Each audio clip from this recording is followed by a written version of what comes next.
Okay, you're going to have to give me a couple minutes to hide the guitar before I turn on the camera. And we're going to give people time to come into the stream, go back, listen to it, and then cast a vote. So give me just a couple minutes to hide the instrument.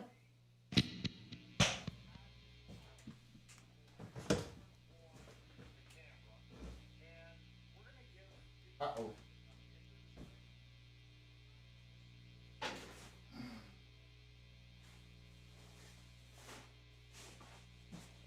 Hiding the guitar.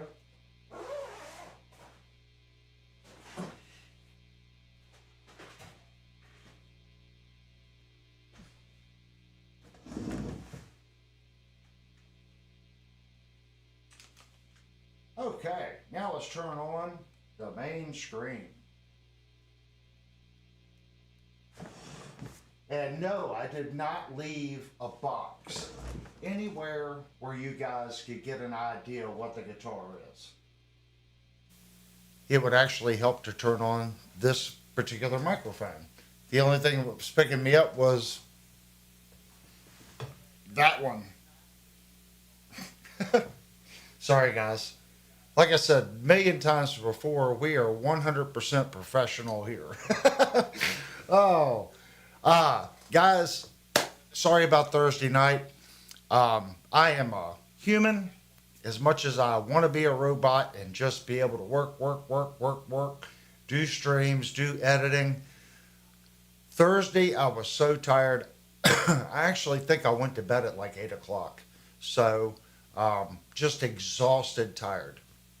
I do have an update on our upcoming Ibanez review. Just finished all the edit work right up to the demo. Now you're thinking, well, he's done. All he's got to do is final thoughts. This time, what I did is I reviewed as much as I could on the guitar, did the demo section, then I took the guitar downstairs to disassemble it, to do a neck pocket inspection, to pull out all the electronics, look at all the solder joints. So I still have that section to edit and final thoughts. So what I was going to try to do is I was going to get a hold of Brian at Searching for Tone and see if we couldn't schedule a release right after his stream this week. If I can make that happen. I have all day tomorrow, and it takes my computer at least 10 hours to process a video this long.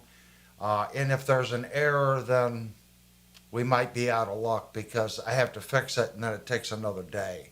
So that might be pushing it. The main reason I started doing live reviews was just for this reason. When I do a recorded video, I really go through it and make sure all the levels are right. I try to do the breaks and the fades, and I put all the information up on the screen like I've done in the past. And that takes a tremendous amount of time to do. So I don't want to rush the video. The pre-recorded reviews on this channel have always been top-notch, and I want to continue to get better. The people that subscribe here, what I hear most of the time is best reviews on YouTube, period. So I don't want to shorten my content. for that reason. The subscribers that come here like the long format. It's not just a demo channel. So I want to try to keep to my roots. If they subscribe, that means they like that type of content, and that's what this channel's done. I don't want to change the way I do things just for subscribers, if that makes sense. I'm going to open up the chat window since I missed last week. I'm sure a lot of people have a lot to talk about. Searching for Tone is here. I just opened up the window. So I guess tomorrow, Brian, I'm going to give you a call, see if we can get something set up. I'll know more tomorrow evening. How everything's recorded. I just need to finish the edit work. And my computer is so bad, I really can't check my edit until I process it, because my computer will not play the raw edited file. It jumps and hops and skips. So I can't tell if I have a sync issue or a fade issue or anything like that until I process the video.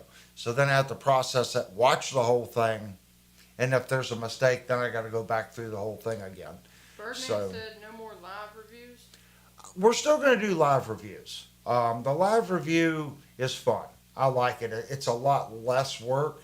But in this particular scenario, I thought it was good to go back and do a review like I used to do with squirrel mode, going through the, checking the frets.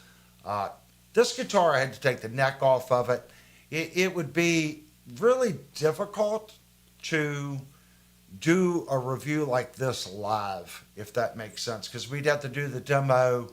Then I would have to take it downstairs. It would be a difficult one.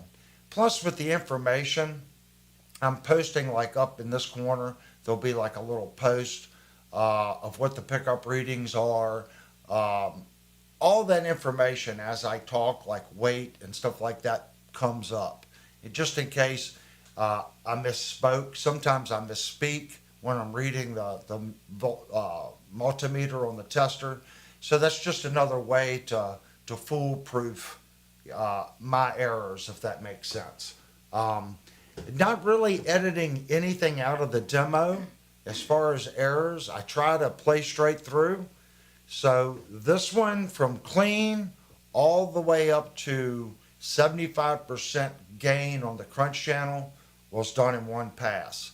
It was late, so I stopped recording, got up the next morning, and I recorded the high gain section, took the guitar. Well, then after recording high gain, I did final thoughts. Then I took the guitar downstairs for disassembly. I will maybe redo final thoughts. I have to go back and listen to it, because there were things I found after disassembling the guitar that I believe I'll have to go over in final thoughts. So I may have to re-record that section. I'm not sure. I may just add an addendum on the end, if that makes sense. I want to try to keep it as real as possible. That way you can see whether I got more excited or I was, a little disappointed. Those first impressions, that's what makes the channel. So I don't want to edit that out and then go back and try to recreate it, if that makes sense. Whatever that impression was, I want you guys to see it. Because everyone knows I can't hide how I feel about things. I can give you the information, but you can watch how I play and my facial expressions on whether or not I like an instrument or whether I'm bonding with it. That doesn't mean that it's a bad guitar. If I don't bond with it, I'm just not bonding with it. You can look at the review. If it's got the pickup readings you like and it had good frets and the fretwork was good and the fit and finish was good, just because I personally don't bond with it doesn't necessarily mean that you won't. That's why we put all that information up. The frets, the fret leveling, how slick the frets are, what the neck relief is, how good's the fit and finish, the pickup output. All that information helps somebody else. That's why there's so many different guitars. When you go into the music store, ooh, I like that. That doesn't do much for me. It doesn't mean that I could pick up that guitar that doesn't do much for me and just go, wow, this is an amazing instrument. I could also pick up a guitar that just blows my mind looks wise. I play it and I'm kind of like, you know. So don't let my biased judgment on how I feel influence your decision. Now, I try to put that information in the video for you guys, if that makes sense. Everyone's biased. Searching for Tone said if the video is done by Wednesday, he can have the stream redirect to your video if it's set up as a premiere. He'll even end the stream early so people head over. I'm thinking about that. I will not be able to. Monday, my supervisor's off, so I cannot take off work Monday, but I was thinking about taking Tuesday off. I'm not sure. I hate to lose a day of work just for that, if that makes sense. That was my thought too, Brian, to kind of merge the two. I just don't want to push something out that's not good, if that makes sense. Or I've done it. I did a Firefly Les Paul video, my very last Firefly Les Paul. A subscriber sent it in to me, and there was all kinds of mistakes in that because I promised that video was going to go out, and I released it.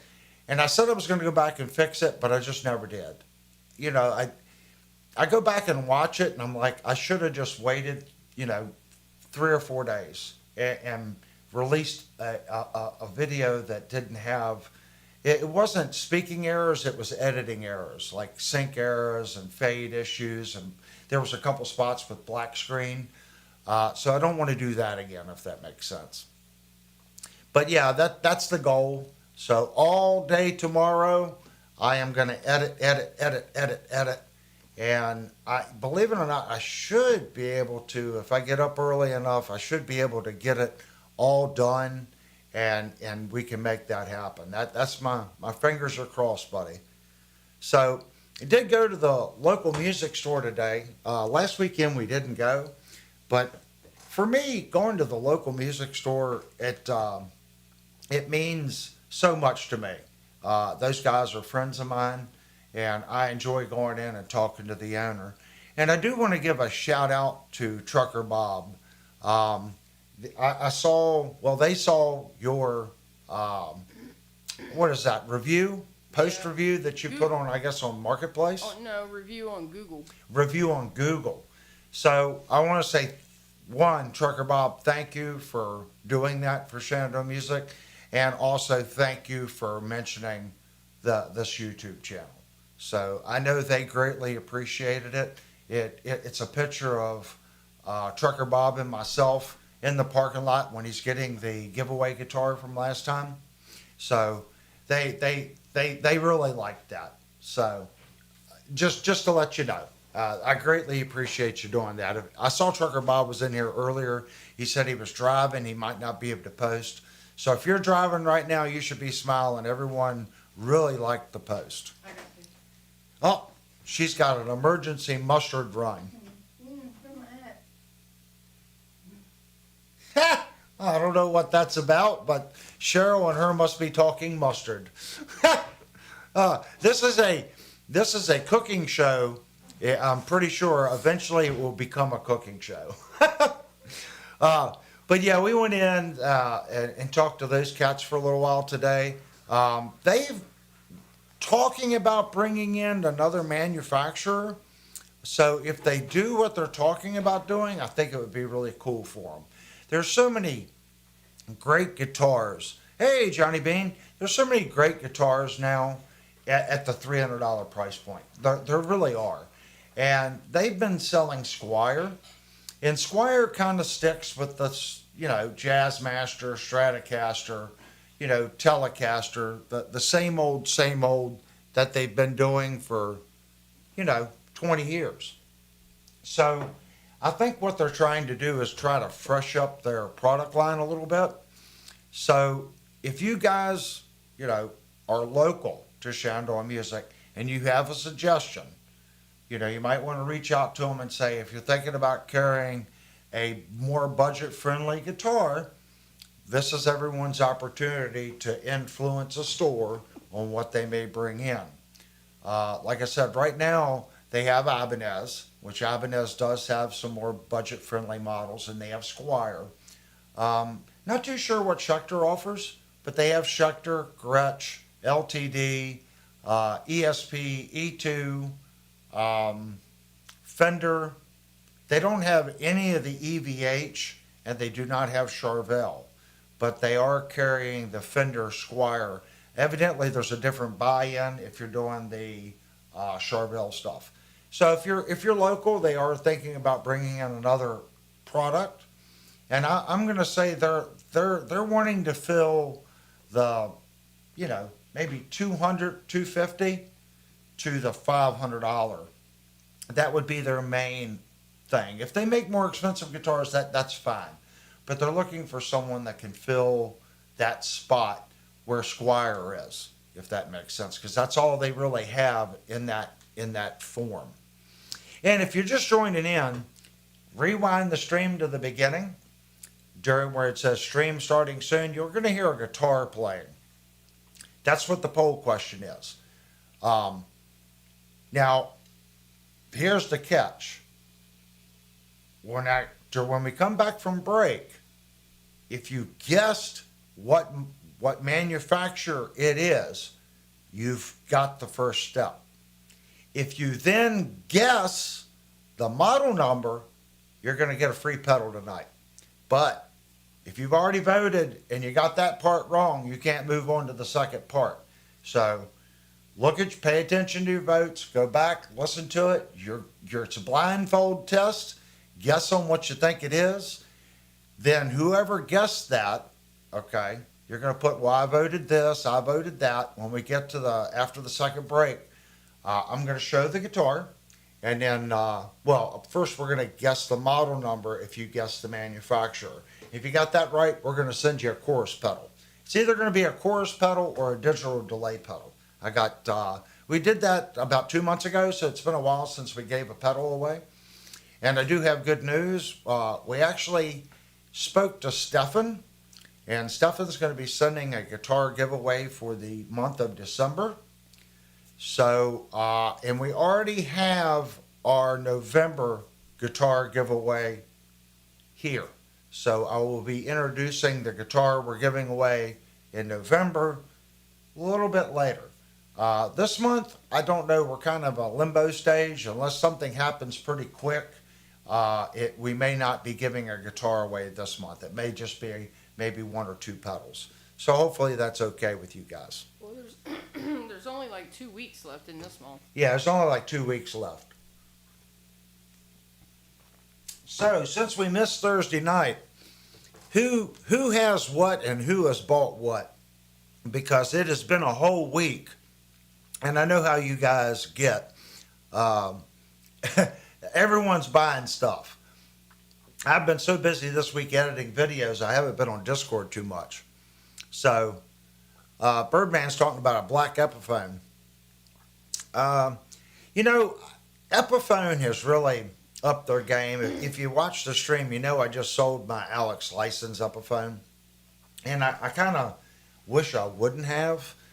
But everyone here that plays guitar, you've owned a guitar in the past. For me, it's multiple guitars because we review guitars here. It's hard to keep all guitars. But sometimes when you let a guitar away and you sell it, a couple months later, a couple weeks later, you're like, wow, I shouldn't have sold that guitar. And there's been a couple. The Alex License Les Paul was one that I probably shouldn't have sold. There's been a couple other guitars. The Kramer Assault Plus that I sold to Devastator. That was another guitar that I really bonded with. There's been a few, believe it or not. Searcher for Tone bought a Squire Classic Vibe Jazz Master. Yeah, we watched that video on that. So Devastator ordered a PS60 Ibanez with his local shop. That's right. I saw that. We looked that up. That's the Paul Stanley model. Is that right, Devastator? I'm pretty sure the PS60 is the Paul Stanley model. I think it's. Bought cat food. Oh my gosh, more cat food. Ha! No more new cats. No, You got. Jupe's the one that gets all the kitty cats, I think. That's right. Jupe gets all the stray cats. Pitagor's going to send Jupe the extra cat food. That's what's going on. Johnny says there's some Kramers that I built 15 years ago. Wish I still had. Johnny, if the guitar was not buried, I would go out. I have a 1986 Kramer Pacer Imperial. It's in mint condition. I really should go get that guitar. If you guys want to go look at that guitar, I could go dig it out of the storage room. Beautiful instrument. It was my dream guitar. They had that in what was called a Stage Master in the mid '80s, and both of those guitars, I had to have one. That and believe it or not, the Beretta. I couldn't afford a Beretta, and that was like their base. And then the Pacer Imperial was a step above, and then the Stage Master had all the bells and whistles. I ended up getting a Beretta, but it's the re-release of the Beretta. But my '86 Pacer Imperial is all original. It's an '86 beautiful guitar. Kurt said we lost Ace this week. We lost what? Ace, the guy from Kiss. Oh, right. That happened Thursday night, and that was another reason. I was sitting in the kitchen. I was tired, and I saw all the YouTube channels posted on Ace, and I think that happened once before. That one famous guitar player had passed on one of our nights that we were supposed to stream, and I think we canceled that night as well. So it's one of those things, guys. That's not something this channel really does. I don't have, like Johnny, he's got files of stuff on his computer. So when he's doing his live stream, when someone mentions a brand, he most likely has a clip of him talking to the owner or at NAMM with the guys, and he plays the clip. I don't have any of that, and I wasn't a super Kiss fan. I liked what was their first album without makeup. Heaven's on Fire was on it. I really liked that album, and I know the diehard Kiss guys didn't really care for it. I actually liked that album. I thought that was a great album by Kiss. I just didn't really have anything to add that all the other YouTube channels were covering it and could do so much more. So I was tired. I watched one or two videos on it and went to bed that night. I was exhausted. Johnny Bean says the Beretta was my favorite. The Beretta was awesome. I mean, that was the super shredder when I was in learning hard rock guitar. The Beretta was it. One pickup, one volume, and a Floyd Rose, and you just beat the tar out of it. It was built just to rock and roll. But at the time they were like $1,400-$1,500, and that was a lot of money for such a basic guitar. Johnny said his stepdad wrote that song. Which song? The one you mentioned, I guess. Did I mention a song? A song that was on Kiss's first album. Oh, really? No, really. Okay. Well, we need to have Johnny's. We got to have Johnny on the channel. He knows everybody. It was his stepdad. Yeah, I loved that song. Heaven's on Fire. That was an awesome tune, and it was very few bands can reinvent themselves, and I get it. Kiss fans just didn't like it, but Kiss went from that Kiss sound and instantly took the makeup off, changed their hair, changed the way they dressed, changed. I mean, if you listen to the chord structure in that album, they completely went to the standard that was popular at the time. That's hard to do, guys. For a seasoned band just to, now I'm sure they had help, but to make that transition that quickly and have such an awesome album, that's difficult. I can't think of very many bands that really made that change. Where's your creamer? The Kramer, it's buried. We got to move a bunch of guitars. I'll go find it. Hold on, guys. We're gonna take. I'll hit the display screen and let me go get the Kramer so you guys can see it. Let me hit the break scene. Give us 5 minutes and we will break out the '86 Pacer Imperial so everyone can see it.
She just said it would be awful if I pulled this thing out. I had to take. There's 2 stacks.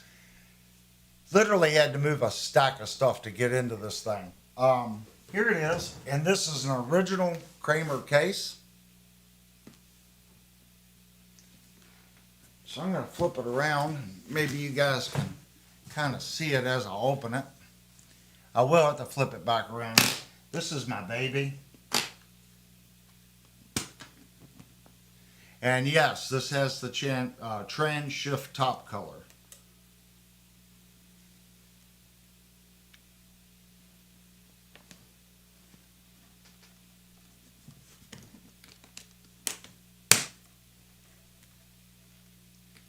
I'm going to set the case over here.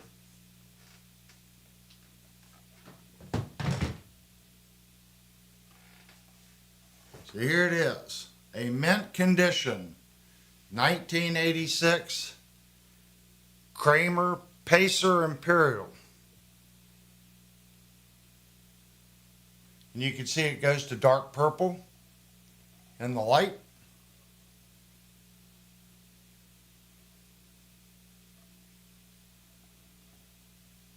This is just a phenomenal guitar.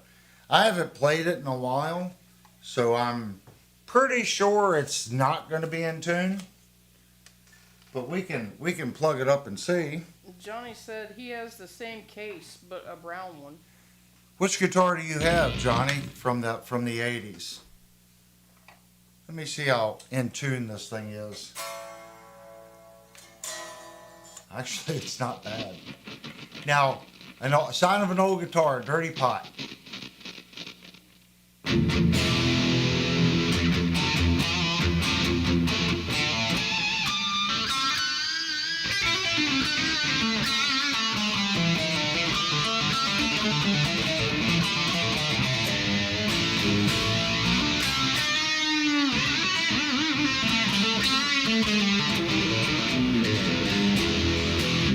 This guitar, the last time I played it was on YouTube. When Kramer made awesome guitars, the mid 80s, this guitar is still in tune. I mean, that's crazy. I guarantee it had to have been almost a year.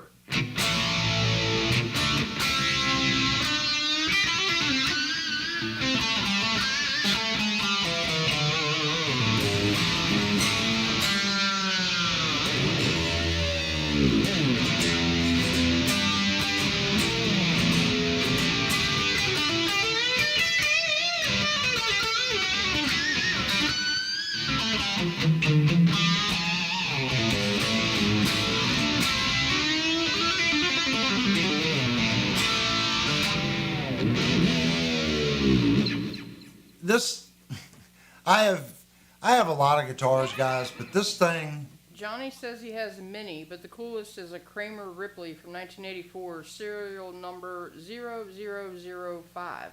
holy mackerel. How many did they make? It's got, I assume they made 1,000 since they started with 3 zeros at the beginning, but that's a low serial number. This one,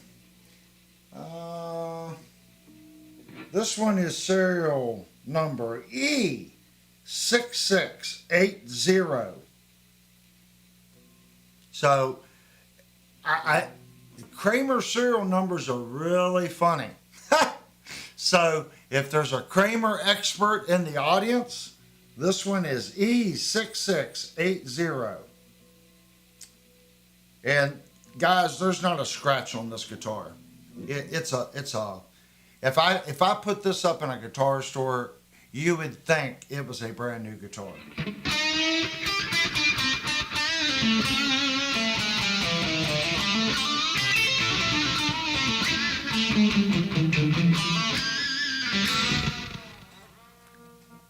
Except for the short.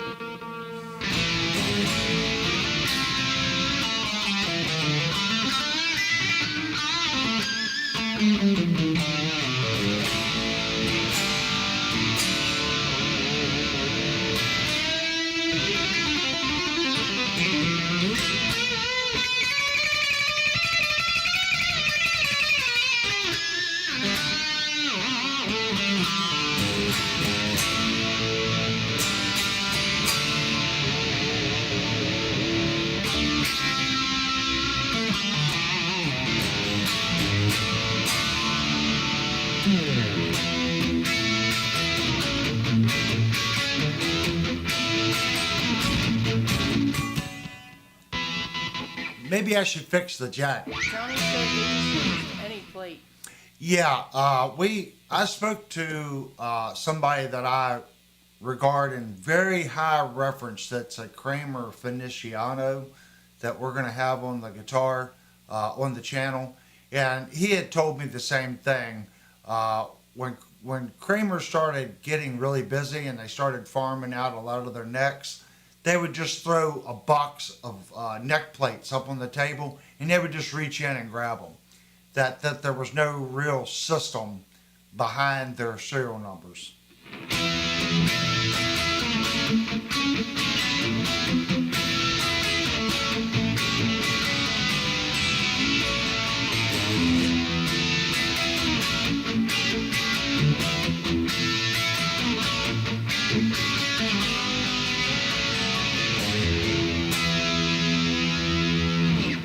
It is so smooth sounding.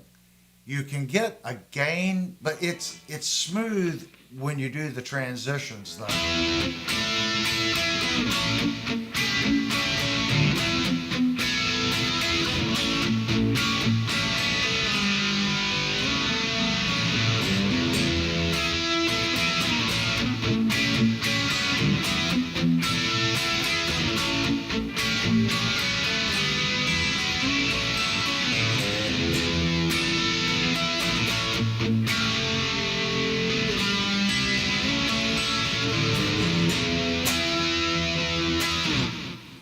It's got, I can't explain it, guys. You should play Song to a Siren by Tim Buckley. I don't know if I know that one. Well, we've been fortunate. Our last strike, YouTube we just let YouTube edit the video. We didn't actually get a copyright strike, but they pretty much said that if I didn't take that content out, the artist was going to get all the monetization fees from that video. So I just said, nah, just remove that section of the video. So yeah, that's why I don't play. If I do play stuff, guys, I'll try to alter it a little bit.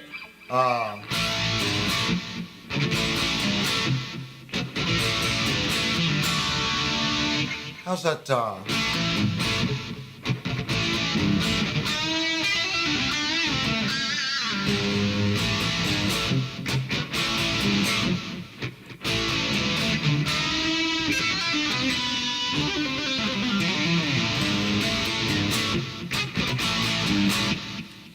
altered enough to where they can't say anything to you. There's that other one.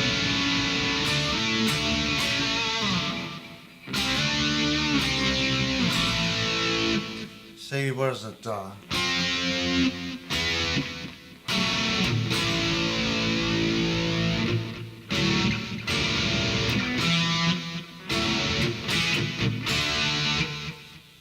You know, when you start learning so many songs, you know the song, but unless you hear part of it, it's like nothing clicks with your head on how to play it.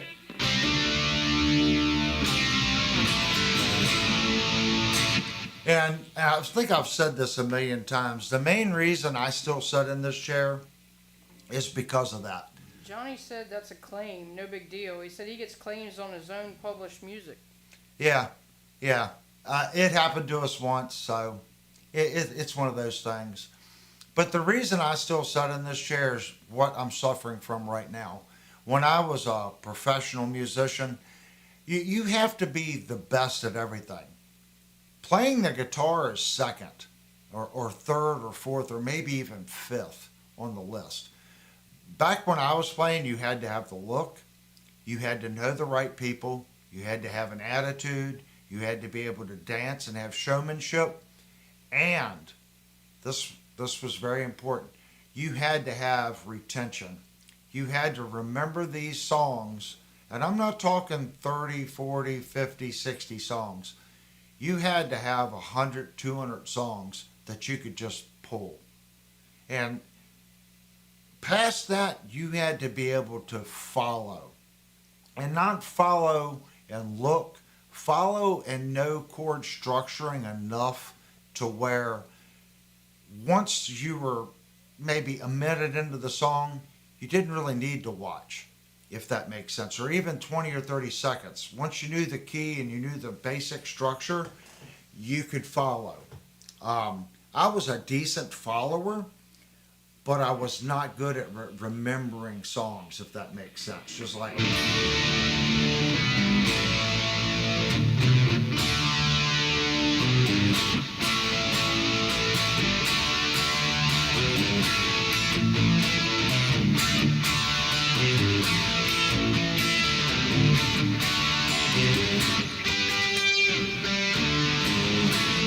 See, now back when I was playing, I could nail that every time. But now I can't. I don't play it, every other weekend.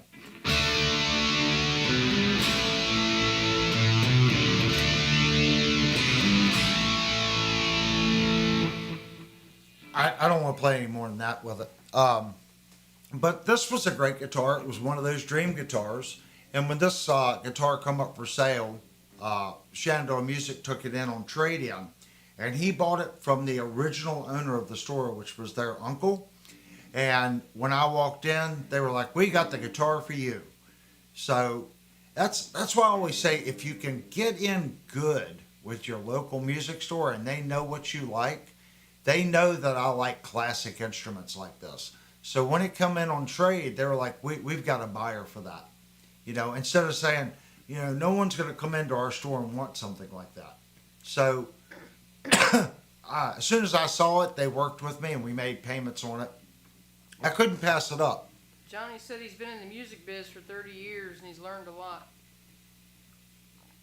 I gave up, Johnny. I played, I would say I was like a semi-professional. Our band would open for larger bands. He said he was signed years ago. Yeah. Had some friends that could have done it, but they couldn't stay straight. The people that I was really close to, they couldn't stay straight enough and keep the other members out of jail long enough. And Capitol ended up just saying, nah. And then, well, I guess I have been fortunate to play with people that did make it big. Now that I think about it, I'm not going to drop names, but I was very fortunate in the late 80s, early 90s to play with some of the people that I got to play with. And some of them had good things to say, and then some of them, I think I've made the comment, one of probably the second most famous person I ever played with. One of his comments was just sell everything, you suck. uh, and I walked back into the control room, and they said that's just him. Don't worry about it. He's just picking on you. But even to this day, I still hear that ring in my head. And I was a better guitar player then than I am now. Um, I'm rusty now. I've gotten a lot better since I've come back on YouTube. But if you go back and watch my very first videos, that was me picking up the guitar after like a 15-year break. And it's like guitar is like riding a motorcycle. It's a skill. It's a perishable skill. If you do not play the six-string monstrosity every day or every other day, you're going to lose it. Just like riding a motorcycle. In the spring, I get on my bike and I'm all over the place. I'm having problems making U-turns and in a 15-foot area, more or less, a 10 or 12-foot U-turn. Um, it's just one of those things. If you don't keep up with it and you don't practice, you lose the skill. And I've gotten a lot better in the last 2 years trying to come back to how I used to play. I will say this, what I have come back and started playing again, I feel that I'm playing better now than I did back then. There's still things that I can't do that I used to do, but I feel what I'm doing now is more melodic and has a better feel to it, if that makes sense. Johnny said he was once in a band with Bill Spooner from the Tubes. He learned from him and stepdad Desmond Child. Oh, well, I was young, and the Pretenders, when the Pretenders were in college, they had a drummer, and shoot, what was his name? We called it, John Foster was the guy's name. And he had moved in across the street from us. And the guy was a phenomenal drummer. But he did the commercials for Levi Garrett. If you remember, it had the Levi Garrett, and the little door would open, and the little dude would swing out on a rope. Well, all those drum tracks from the Levi Garrett stuff from the very early 80s was done by John. And that's how he was doing that and playing with the Pretenders when he was in college. He ended up making his decision. He dropped out of college. He stopped playing music. He got married and did construction. And I had the opportunity to play with this guy a couple times. And John was a great fella. He really was. He showed me pictures of them all together, and of course the Pretenders went on to be a really good band. But back when they had just started out, John was playing with them. And John was such a down-to-the-earth person. He would come over and say, you're doing this well, this is what you got to work on. And at the time, he was older than us. I think I was still in high school at the time. And I look up to John back then because when he spoke, I always listened because he had played with more talented people. His timing and his structure. He could sit and listen to a song. He would sit behind his drum set and just play the song. He'd listen to it all the way through. The next time it was played, he would do a basic drum thing through it. The third time, it was like you were listening to the tape. The guy was, again, retention. He could listen to something within 2 passes. He knew it, and it stuck with him.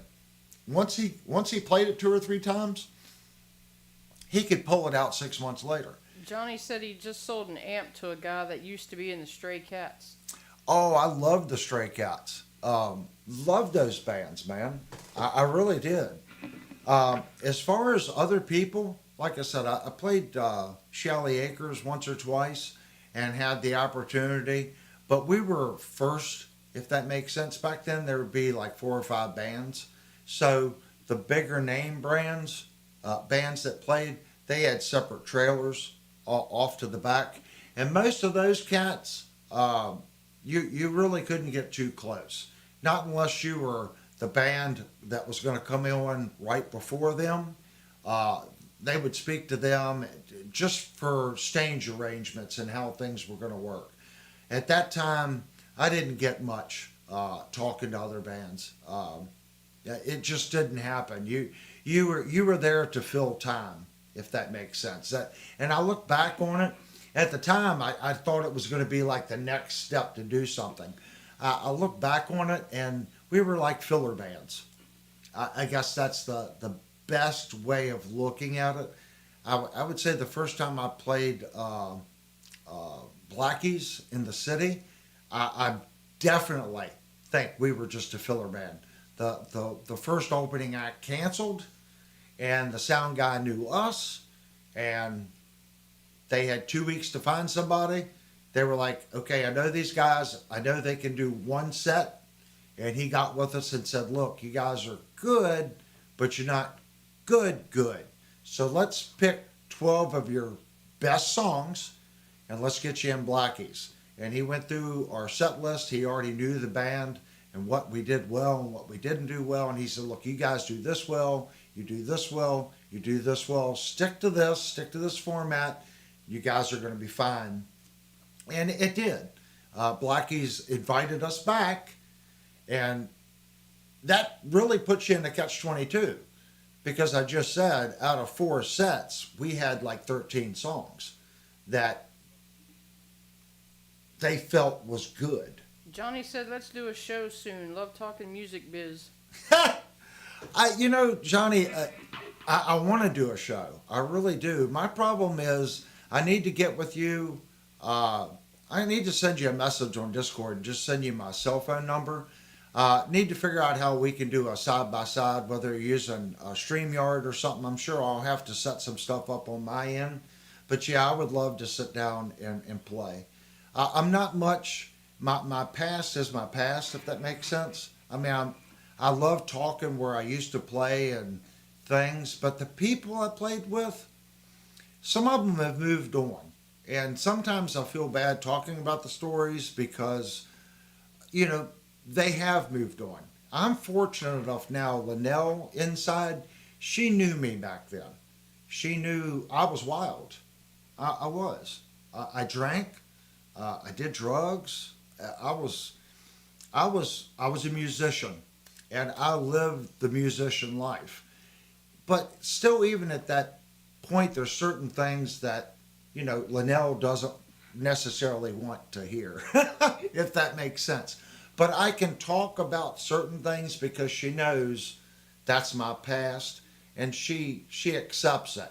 But even though she accepts it, I don't talk about it that much, if that makes sense, because I'm not the same person I used to be, if that makes sense. Now I know my place in music is here. I'm not young, if that makes sense. And the style of music that I like and I feel I'm confident playing, I don't know will have a resurgence. And if it does have a resurgence, it's going to be people younger than me, if that makes sense. I can't pronounce this.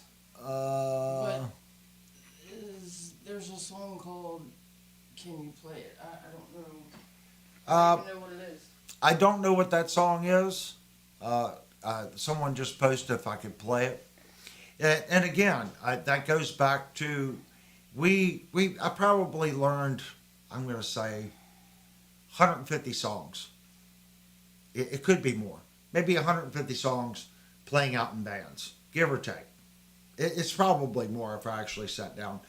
But out of those songs, if I heard the song, I may be able to play maybe 4 sets worth of songs without completely butchering it. The rest of them, I guarantee you that I would have to completely relearn. And that was my issue. And there was other people that I played with just had better retention. I remember being on stage and looking at the set list going, okay, what the hell is the first chord? How does this song go? And we had been playing it for 6 months. and it was one of our most popular songs. We playing it every weekend. I was working through the week. Friday night come, I looked down and like, how in the hell does that song go? And I would just turn. At the time, the one guitar player name was Mike Baker, and I would just look at Mike, and he knew right then. Oh shit, excuse me. Avery done forgot the damn song, and if it was one of my songs that I had to start out, he would have to hit it, and by the time he got, to the second bar or through the first bar, it's like, oh right, got it, or maybe even it was just the first note sometimes. And it would just, oh, yep. And I wouldn't have that. But that would happen at least once a night. Timothy has to go. Thank you so much, Timothy. Gotta fly. Hit like. Thanks so much for coming into the stream. We did get some new subscribers today. One of the guys from Shenandoah Music subscribed. So if you're from Shenandoah Music and you're watching, please post in. I'm the cat from Shenandoah Music. But yeah, that was my downfall was just retaining the songs. And I still have that issue, guys. That's why I think what I do now, programming CNC machines and woodworking, that's what I think makes this channel so interesting. Because when I do guitar reviews, I'm not looking at it just as a guitarist. I'm looking at it as a craftsman. Fireplace says, do you have any tips on playing the guitar? I recently got mine, and I'm struggling to get good at finger plucking and getting faster at playing chords. That's the thing. Don't go too fast, buddy. I know it's going to sound boring, but switching just chords, okay? Do it with the metronome. If you don't have one, you can download one on your phone. It's good enough. Just sit and go.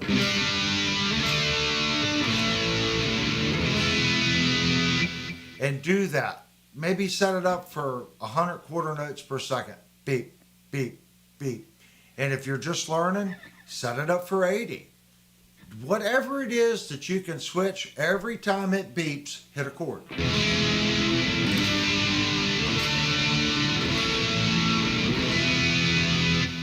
And just keep, and change your chords. One night, let's say you're going to go.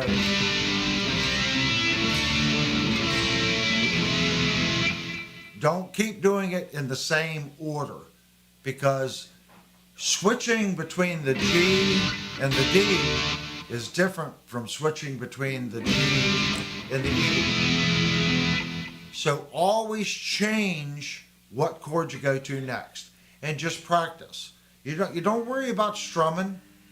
Just do that for 5 minutes every night. Then pick something very simple that you can strum through and play it slow. And just don't give up. It takes time.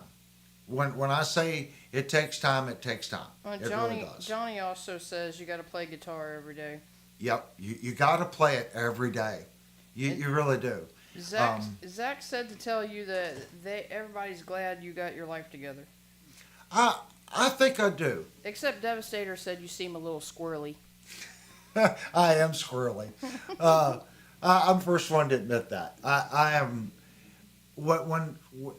There's more to life than just what you guys see, if that makes sense. I contribute a lot of it to Linnell in there. Linnell, it takes two people nowadays, guys. It really does. And I have a great family here, and I'm very fortunate. It hasn't always been that way. And you just kind of keep your chin up and you go, I'm going to do the best I can. It doesn't matter if I failed. I'm still going to push through. In my case, it was jobs. Something would go wrong with the job and I was losing money. But at that point, I didn't go in and half do the job to get it done. I finished the job. The job was done right. And I took the punishment because it was my fault. Okay? Does that make sense? And I tried to learn. Cole wants to know. But I kept my chin up. Cole wants to know if the pickups can be switched to single pickups. Cold. On this guitar? I mean, you can put any pickup in anything you want. If that well, I take that back. Some people have been complaining about the new Paul Reed Smith guitars that use this strange size pickup, and they claim Paul did it because he didn't want other people's pickups in his guitars. How much truth there is in that, I'm not sure. I know there's some small differences in P90s. You know, you got the dog ear P90, and then you have the non-dog ear P90.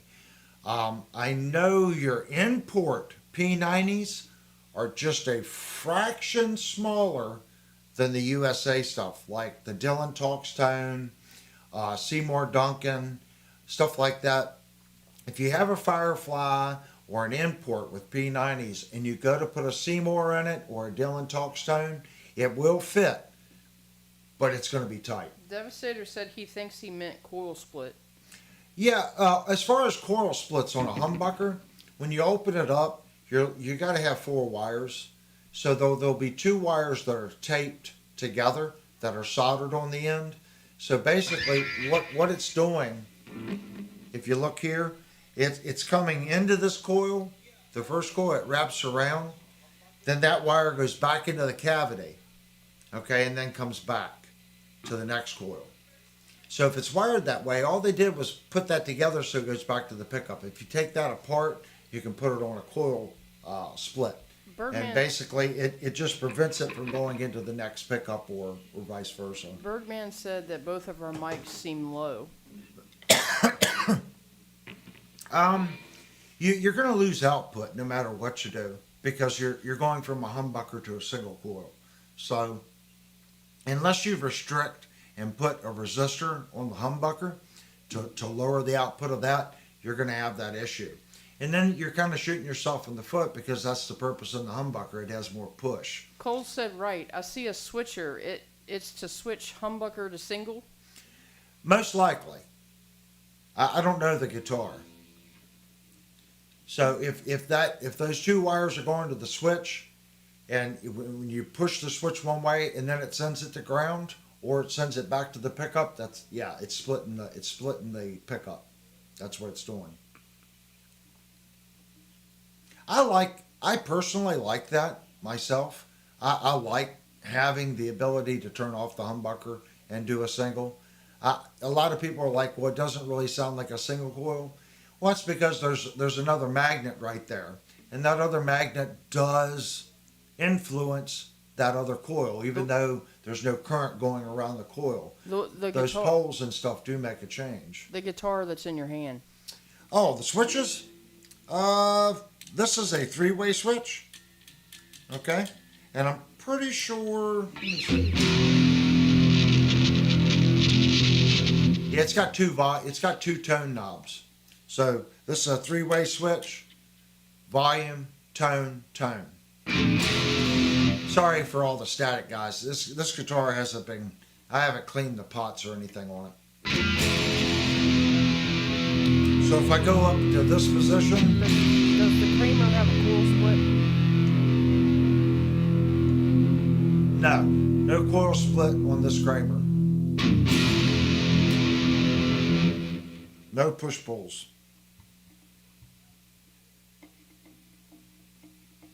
No.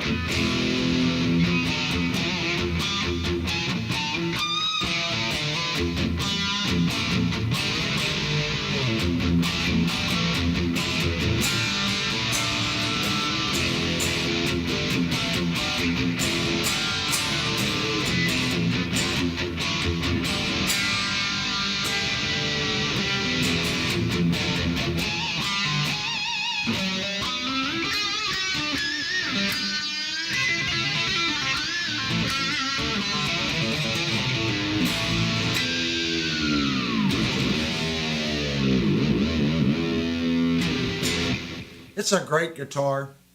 If you run across these, this is the Kramer Pacer Imperial. They're great instruments. This is an 86. Some people claim the quality started going down 89, 88. So I think any 85, 86, or 87 Kramer, you're going to be golden. So if you find one and, if you're going to play it, don't worry about the scratches. Just make sure the frets are good on the guitar. And it's going to be a solid instrument. These were great guitars. Blue Monk said he's late to the show. What Floyd Rose is on that? This is a German Floyd Rose from the 80s. This is before Floyd Rose was making all the, cheaper Floyd Roses, and before anyone was making copies of Floyd Roses. So this is the original. This is whoever made the original ones. I'm not sure if Schaller made the original OR Floyd Roses or not. This is an 86. Vox wants to know, how can you tell what year it was made? That's what I was told from the original tickets from the store that originally sold the guitar. So Shenandoah Music was a Kramer dealer back then, and they sold the guitar to its owner. And then the owner traded it in, and they were able to look up the records of when the guitar was sold. So it was an 86.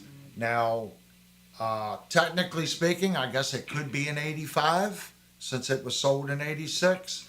But they told me it was an 86. So it could possibly be an 85 depending on when in 86 he purchased it. I didn't go that far into it. But they told me it was an 86, according to their records at Shenandoah. Because they were the original store that sold the guitar. Now this one just barely has some shift. You can see the purple in it, but it does have the shift color. There it goes, kind of purple right there. It's a beautiful guitar. Under certain lights, it really gets purple. It's really not doing too much right now, but you can kind of see the purple there. Jupe said, "Oh, Avery, just send me that one instead of the yellow one." This one's I paid. Well, I won't say that I paid a tremendous amount for it, but I definitely paid for this guitar. It is not the most I've ever paid for a guitar. So that immediately tells you I paid less than $1,500 for it. Because the most expensive guitar that I've ever purchased was $1,500, and that was my Schecter, and I got that at a deal because of the PV. But I would say this is probably my second this would be the third most expensive guitar I've ever bought. So it was pricey. But as I said, it's a mint condition. So I didn't mind spending the extra money on a mint condition guitar, especially one like this. And there's something about these guitars, like my 87, I have an 86. Is that 86? No, it's an 87 Nitro. There's something about that vintage, the 86, 87, 88, and 89 guitars. PV and Kramer were killing it. And I know people are like, oh, you're putting PV in with Kramer? Yeah. The PV Vandenberg and the PV Destiny and the PV Nitro were phenomenal instruments. Phenomenal instruments.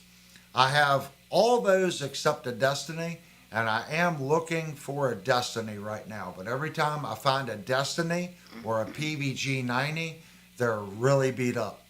So putting it out there, if you have a mint condition PV Destiny or a PVG 90, please hit me up, send me an email. I am looking for either one of those. Johnny said they need to be in really good shape. Johnny said you could get Kramers in the 90s for nothing. Now is a different story. Right. In the 90s, Kramer fell off. They almost, I don't know their first time, it was 92 or 93 when the company kind of fell off the map. Kramer crashed hard. The company really crashed hard. And that's sad because they were making a phenomenal instrument. This is a great guitar. It is. That's right. I have a lot of guitars, and this guitar plays as well as anything. I'll put it to you this way: that the red Jackson that I talk about so much, that we did the review on a couple weeks, or well, probably about 2 months ago. The Jackson reminds me of this guitar. This guitar reminds me of the Jackson. It has the same feel. That's what impressed me so much with the new American-made Jackson. It just has it has a feel, and you can just tell that it's quality. When I pick this guitar up and when I'm playing it, I can tell this is a quality instrument. Everything about the frets on it and the feel of the back of the neck, and just, it's, I know you guys know what I'm talking about. Sometimes you can just tell that there was care put in the guitar. Johnny said he knows Gary Kramer. He lives near him. Oh, really? I don't know Gary Kramer, but I know Gary Kaler. I've spoke to Gary Kaler on the phone many times. I've never spoke to Gary Kramer. But you know, Gary had very little to do with Kramer. He was more of the sales pitch guy, and I think he had a lot to do with Kramer when it had an aluminum neck. But when they went to the wooden neck and Kramer really went out mainstream, I don't think Gary had too much to do with Kramer. Trucker Bob just gave us super chat. He said Kramer giveaway fund. Wow.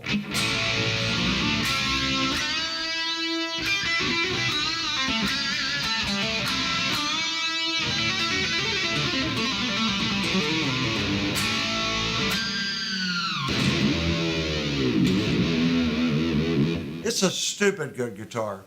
But back to, I had heard rumors in the late or middle 80s to late 80s, like 86, 87. If I'm wrong, someone correct me.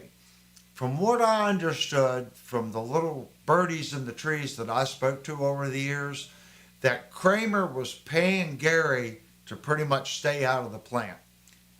I don't know how much truth there was to that. That he was just getting a paycheck. That they were just literally trying to keep him out.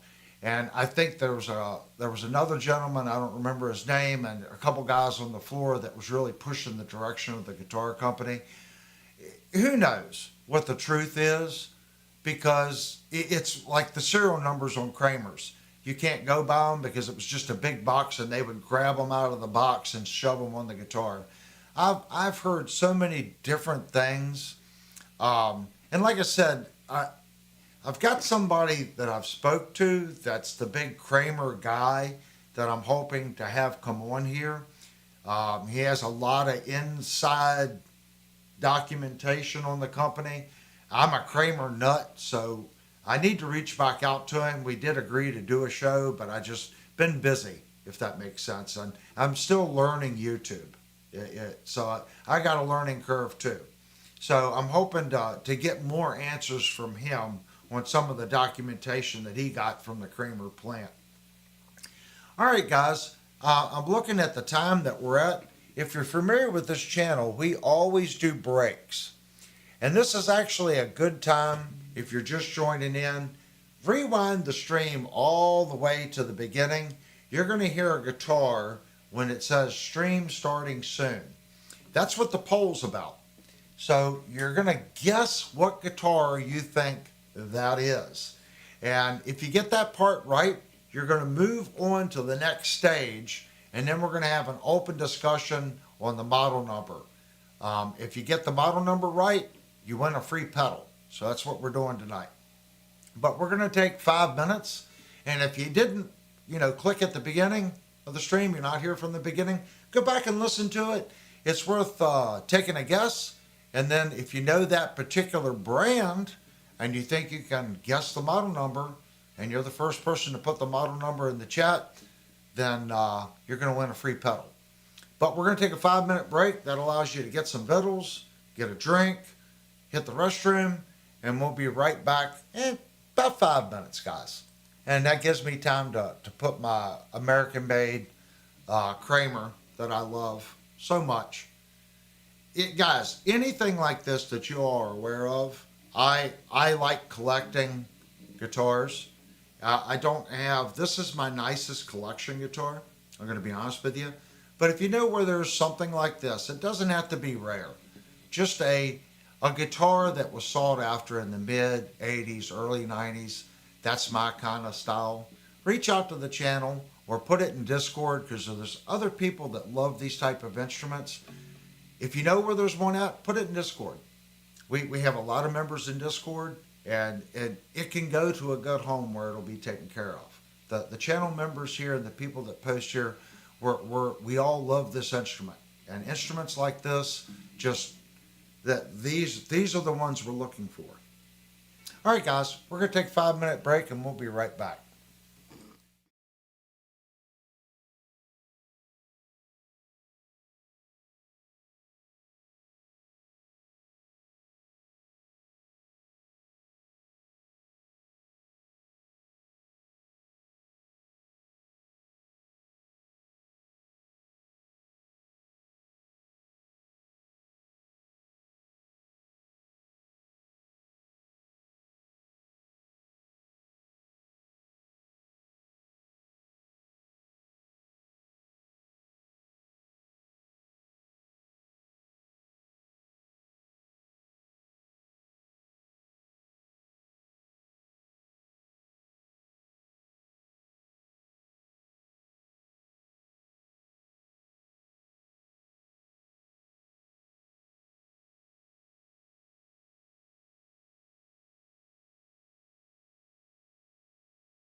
Okay, guys, we are going to once again play the mystery guitar. That's why you're seeing stream starting soon screen again. I don't have another window that I can use that you can't see me that has an audio input. So we're going to play this mystery guitar one more time. And we are playing it through our tube amp.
All right, I'm going to hide the guitar again. And then we're going to look at the poll. You have about 5 minutes. We'll give it 5 minutes for you guys to vote. All right, put the guitar up.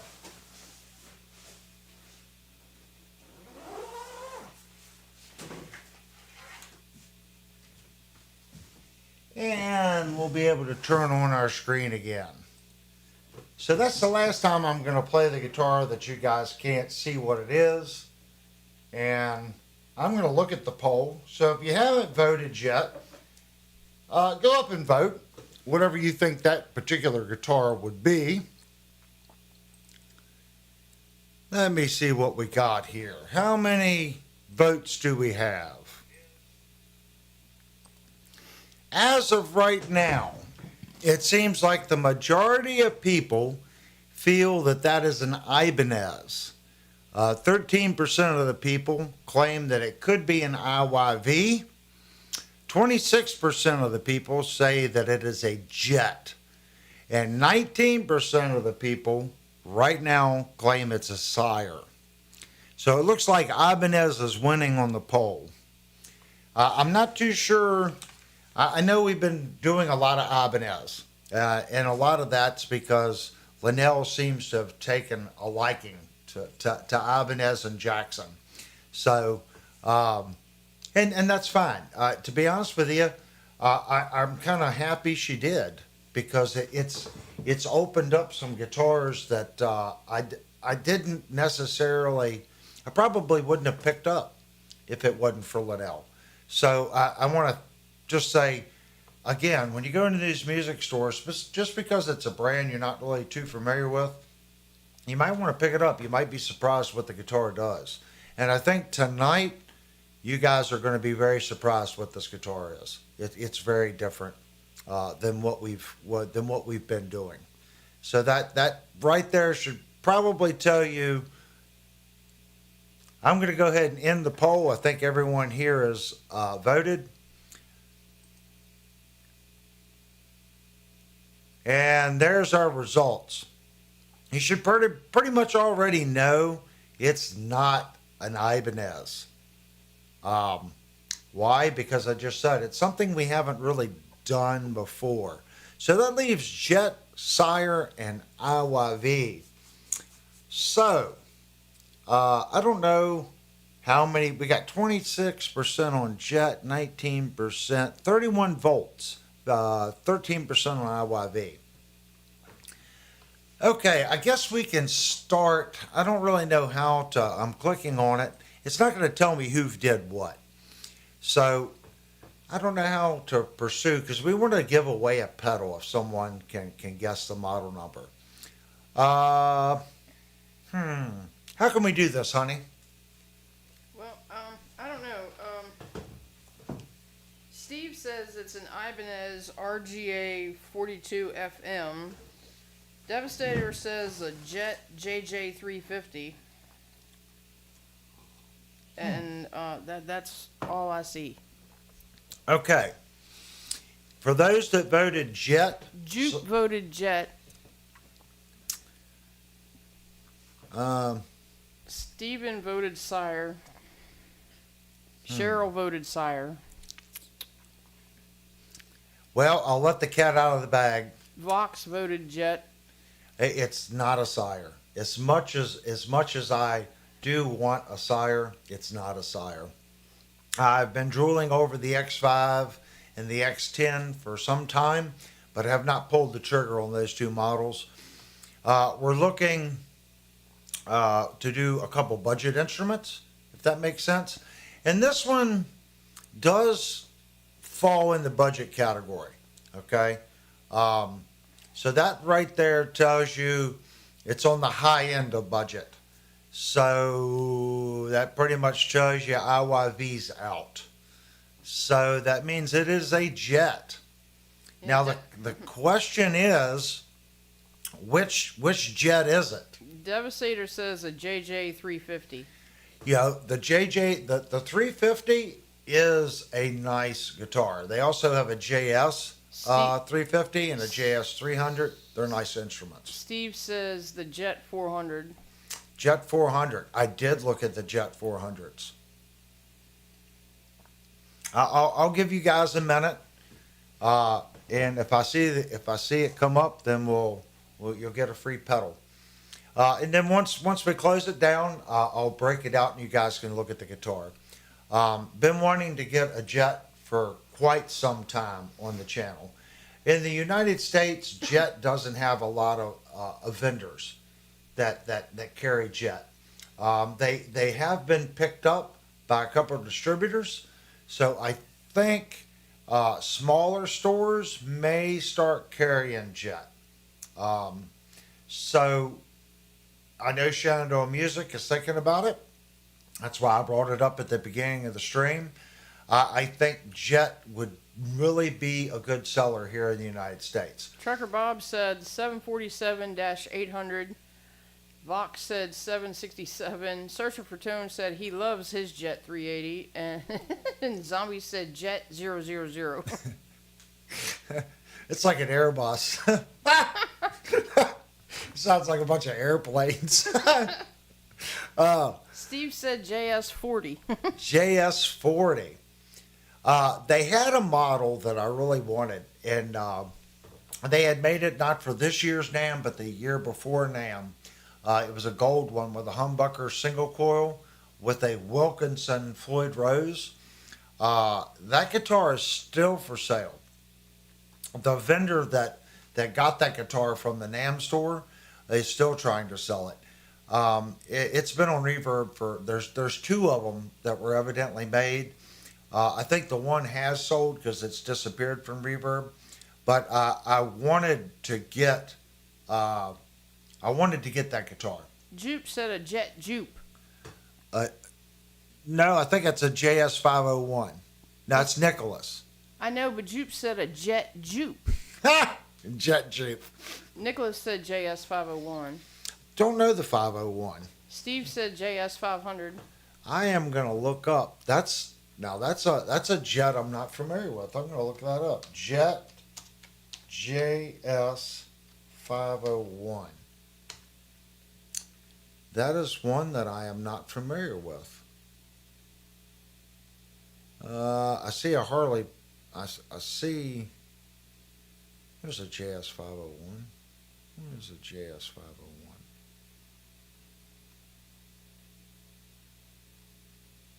Huh. I've never seen that model. That's a cool looking guitar. If you guys aren't familiar with the 501, that's a cool looking guitar. It almost looks like an E-Art headstock on that one. It's a little bloated for what Jet normally does. Let me see. I gotta go back to the other window.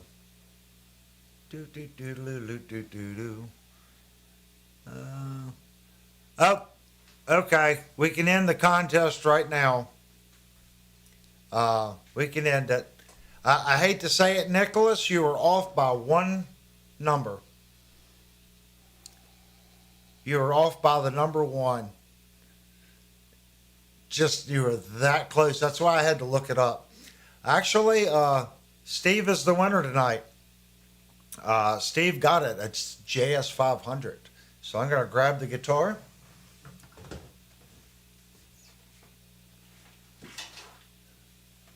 We have a Jet JS 500. And the reason I was trying to use the Triple O so much, this guitar stays in stupid tune, and it does not have a locking bridge.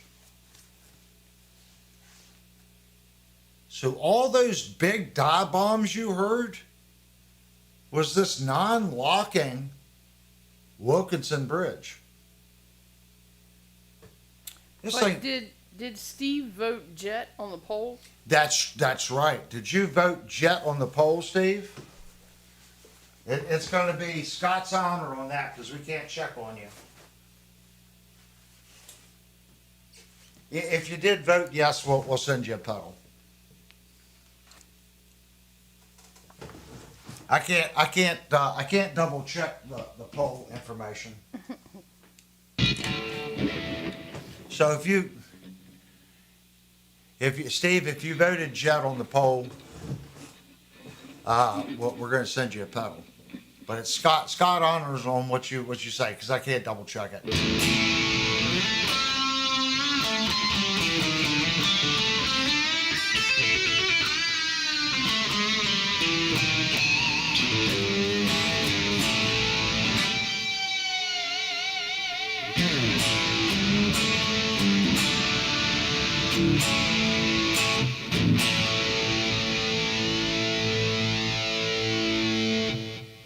Guitar Bob says I voted IYV.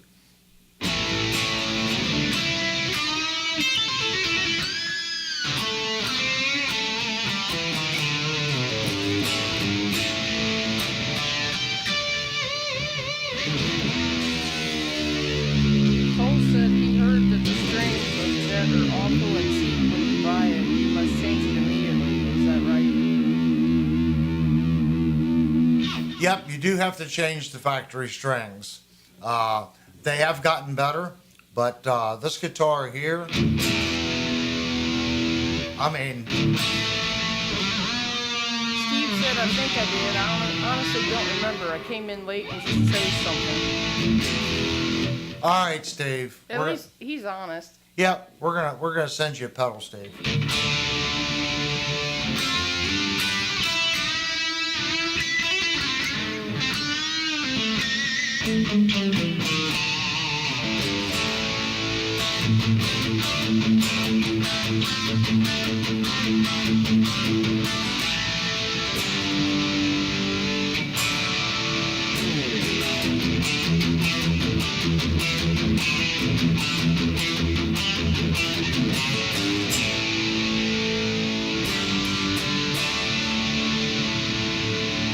It's a good sounding guitar, and it's a good playing guitar.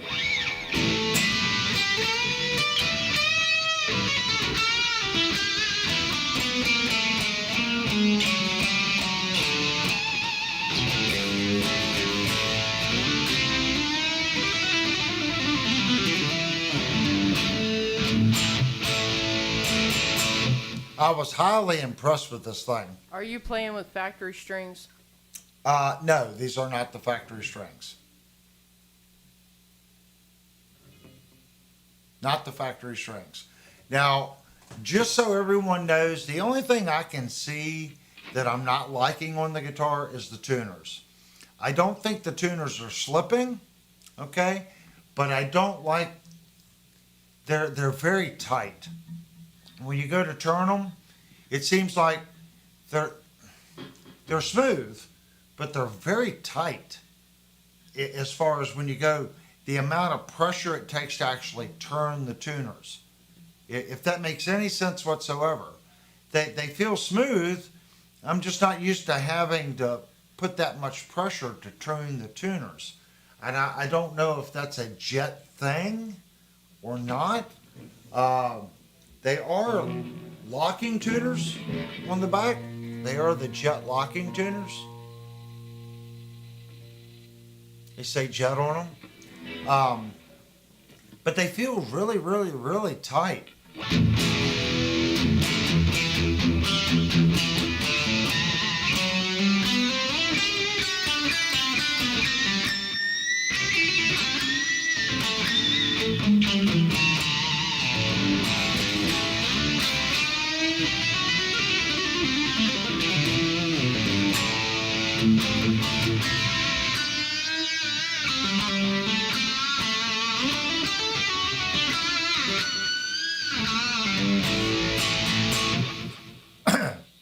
Harmonics are easy to get out of this guitar. The neck, what I noticed, I guess, more than anything, is how rolled this neck edge is. Where is it made? China or Indonesia?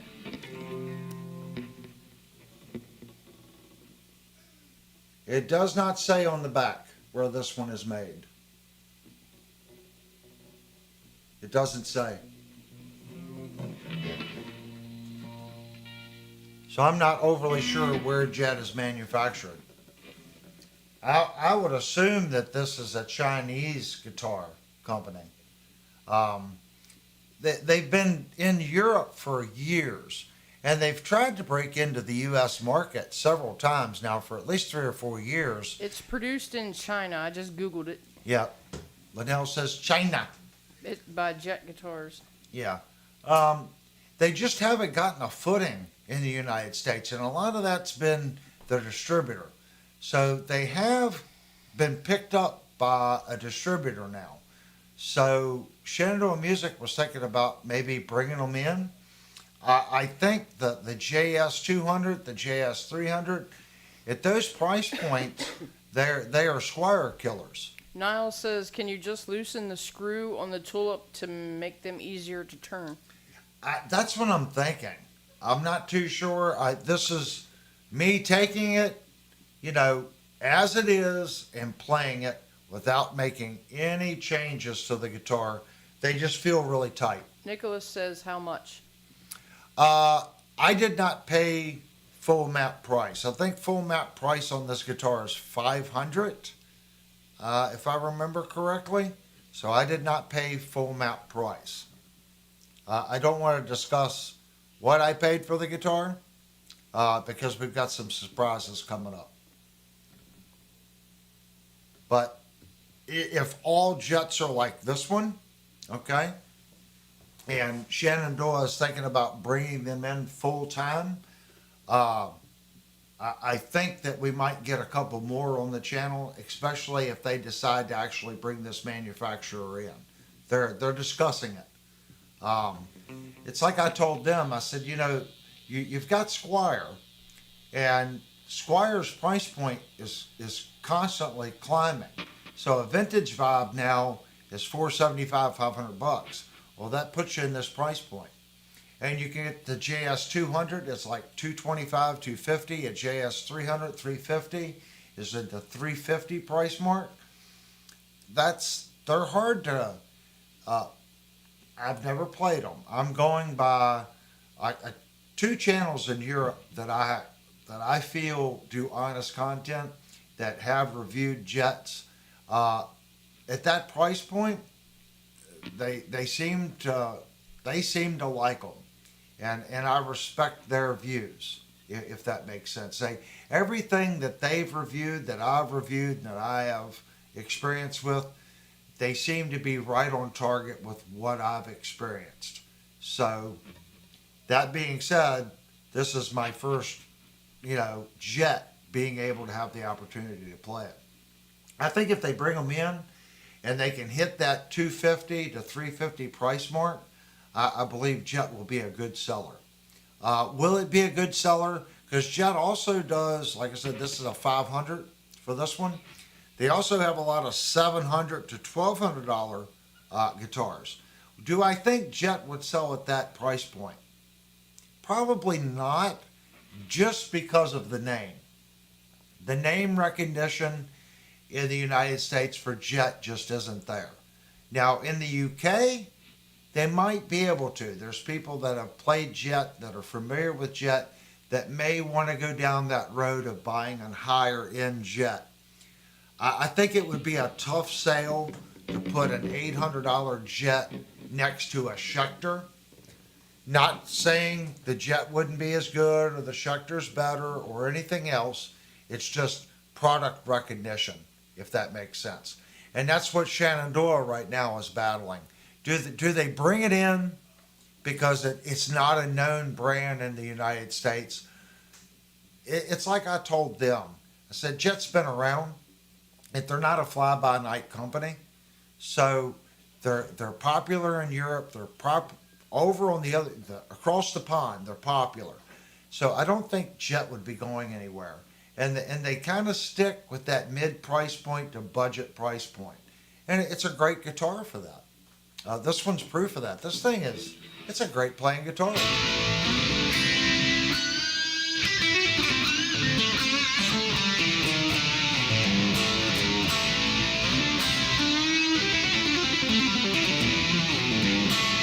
And it's not suffering the budget guitar pickup problem.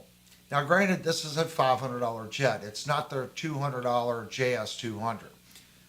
That one might suffer the pickup issue that the cheaper guitars has. This particular one, I wouldn't do anything to the pickups. This guitar plays fine and sounds fine just the way it is. I haven't tested the pickups. Don't know anything about the Henrys, inductance, the ohm readings. Just listening to these pickups through my tube amp, they sound fine. Here's the middle position.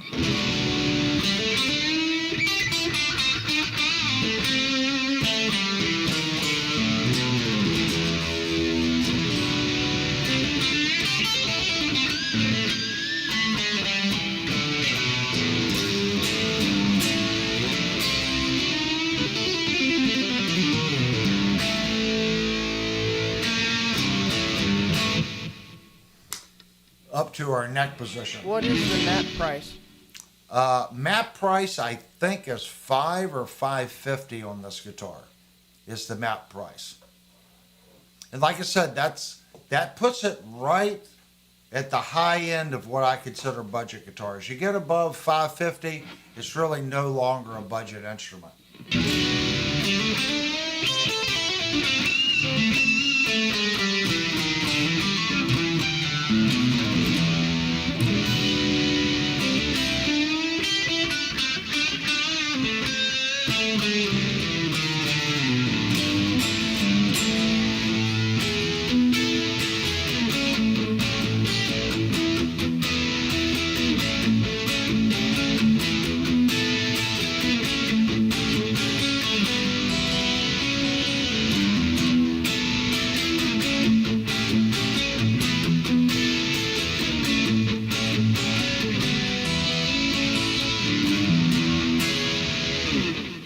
It has a nice, I'm going to say milky smooth sound Put your- in the neck. Put your little finger on the 24th fret. Is it straight up?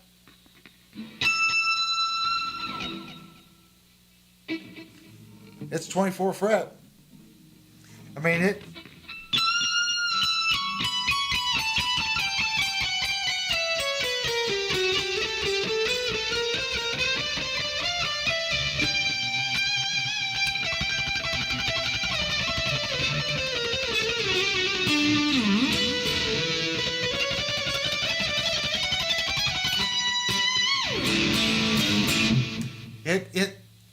some guitars you have 24 frets and they're hard to kind of. This one, it seems like you can bend up. The access here is decent, so I'm not having any problems going up the 24th. It's right there.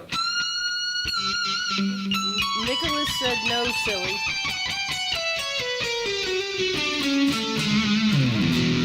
Nicholas said what? No, silly? Yeah. I don't know what you mean, Nicholas.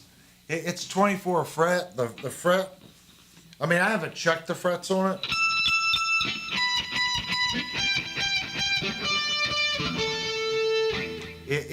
Yeah, I don't have really any buzzing.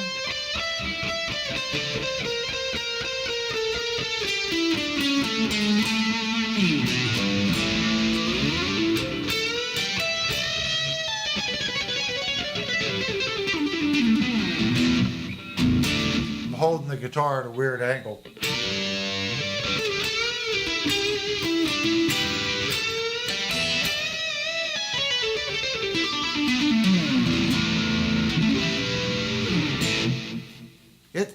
It's a solid instrument. I played the instrument for at least 45 minutes today at Shenandoah Music. Played it. What impressed me the most was this.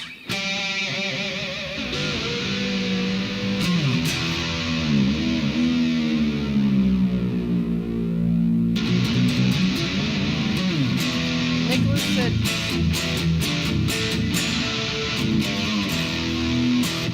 pinky on the 24th fret. Pinky on the 24th. And then he said, is it straight up? Pretty close. It's cut way back. So I have long fingers. So if you're talking about reaching up and hitting it, yeah, my pinky, I can play it straight up. But it impressed me not having without having a locking tremolo, being able to abuse the tremolo the way I was abusing it, and it stay in tune.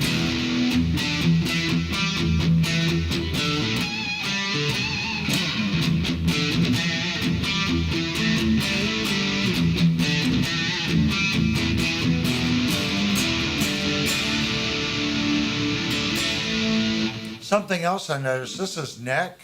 It's still quite harmonic in the neck, and it gets a little chirpy.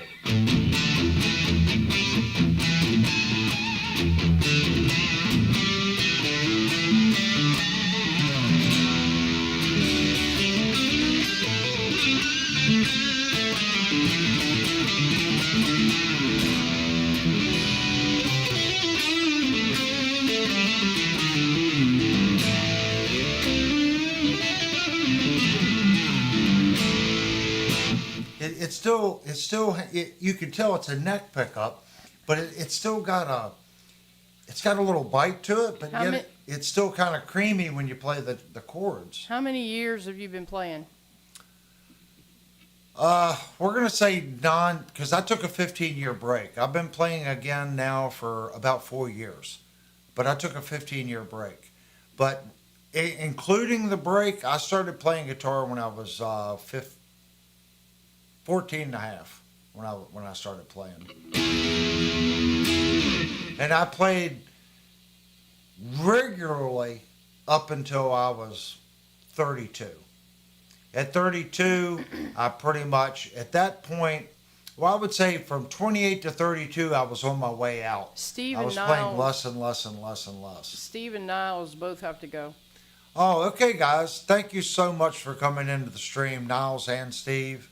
You guys are regulars, and it wouldn't be the same stream unless you guys were here. So thank you so much for coming into the stream and just being a part of the community. It means a lot to me. It really does. I see we got Lewis come into the chat too, so it's good to see Lewis come in. I like to see people that comes in and, you know, they might not be here every week, but they at least come in and say hi to everybody. Everyone is becoming friends, and that, I think, is 100% part of it. It is to start a community and share information.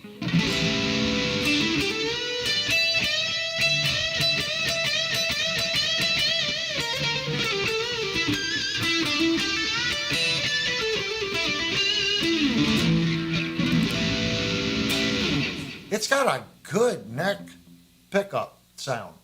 And what I was saying as far as the creamy, listen to it.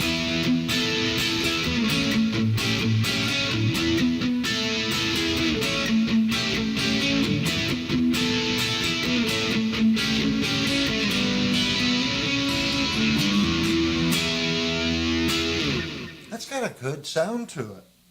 The center position.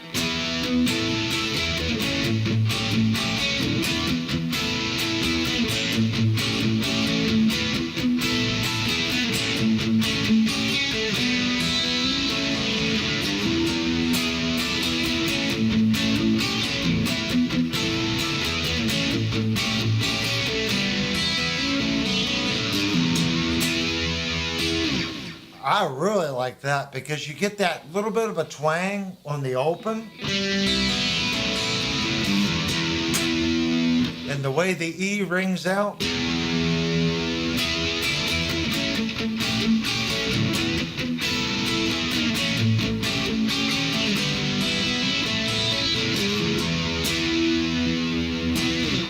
That's got a good sound to it.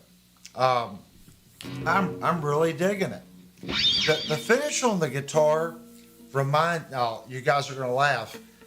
Whatever this coating is, I would bet 90% of my paycheck, whatever this top coat is, that's what Schecter's using on my mock, this guitar.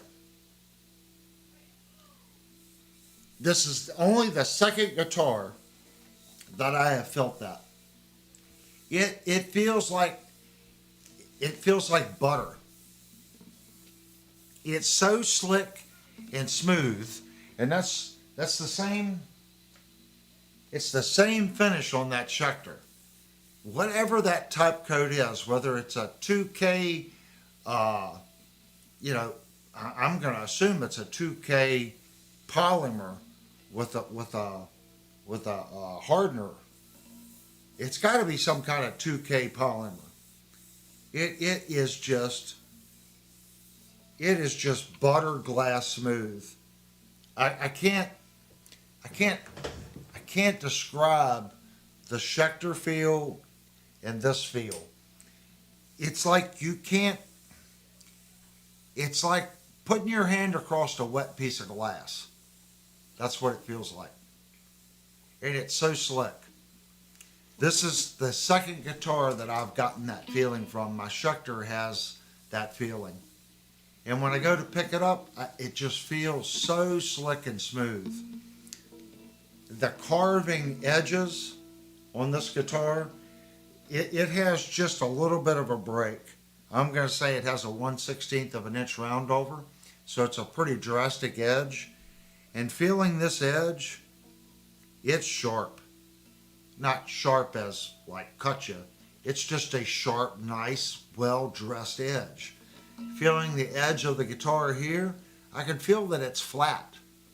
Someone hasn't went in here with a DA sander and taken this out of plane, if that makes sense. The NC work done on this body is really, really, really stupid good. Our neck pocket here, this corner joint, where a lot of manufacturers that'll be rounded over, It's nice and crisp. It's well crafted. As far as the NC work, we'll do a review. We're going to tear this guitar apart, check the frets. You know, the action on the guitar right now is probably a little higher. This is probably set to like 0.07, 0.075. And I like 0.065 to '07. So I'm going to probably say it's 0.075. Still plays fine, but it's a typical factory setup. A lot of guitars 0.07 to 0.075. It doesn't feel high. It just feels a little high for my liking. But I don't think I would change it, if that makes sense. If I've got to reset the intonation, and I don't think you would have to, lowering it just that little bit.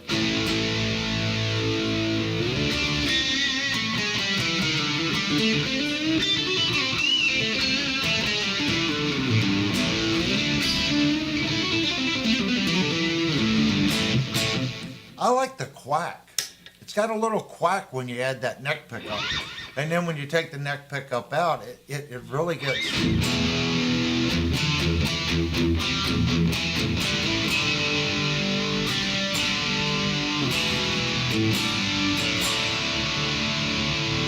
It feels like it has a lot of drive on the pickup. Cole has to go. Okay, Cole, thank you so much for coming in, man. It's good to have you in the stream. I hadn't seen you for a while. I was starting to worry. It's good to have you come in. We know you're safe.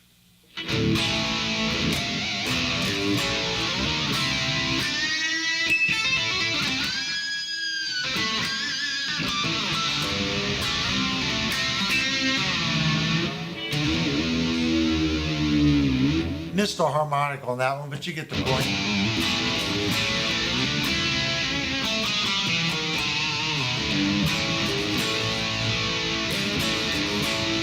This is a nice guitar. If I can pick it up and go, you really don't have to do anything to it, just play the darn thing, and that's one of them. This just play it. But like I said, I will tuning the guitar when I got it home.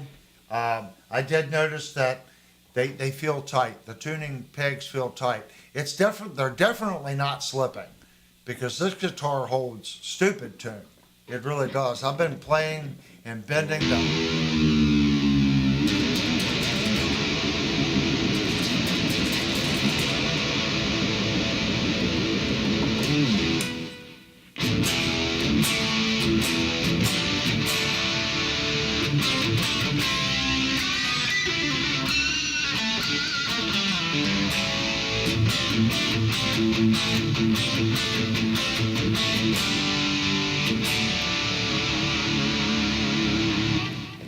That's pretty good to be able to beat on a tremolo that's non-locking like that. And we started the stream, and I've been doing it the whole time. So that's telling me that the setup and the nut on the guitar, you may not necessarily prefer the action height, but the guitar is set up properly for it to be able to do the things that I'm making it do, if that makes sense.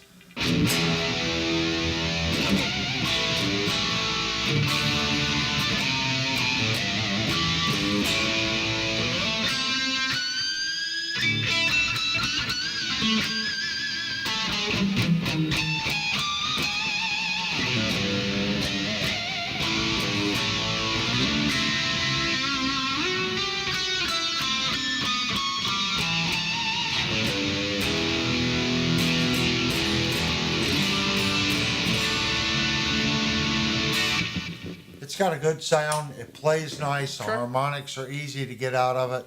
Trucker Bob says we've got to get you into death metal and get you down to B standard. Let me see what this guitar will do.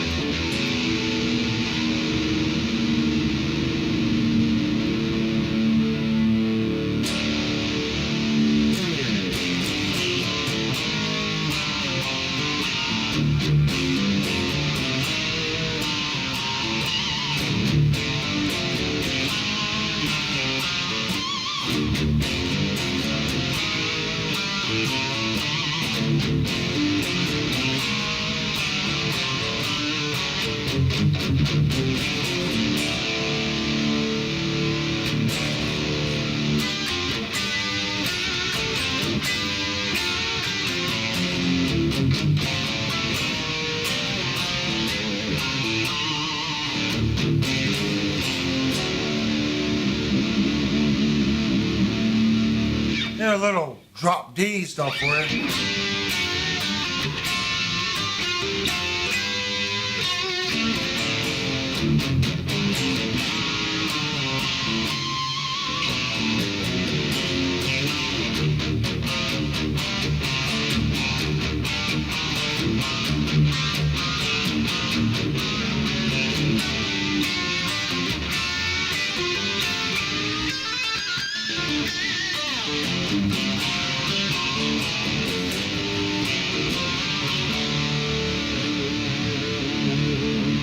That's about as metal as I can get, Bob. I used to play a lot of the grunge stuff. I just don't play a lot of the grunge stuff anymore. The truck channel wants to know if you can play "Money for Nothing" for the Dire Straits. That's actually, believe it or not, that's a very hard song to play. I tried learning that song a long time ago, and that's a difficult song. I never could play that song correctly. I'm just going to be honest with you.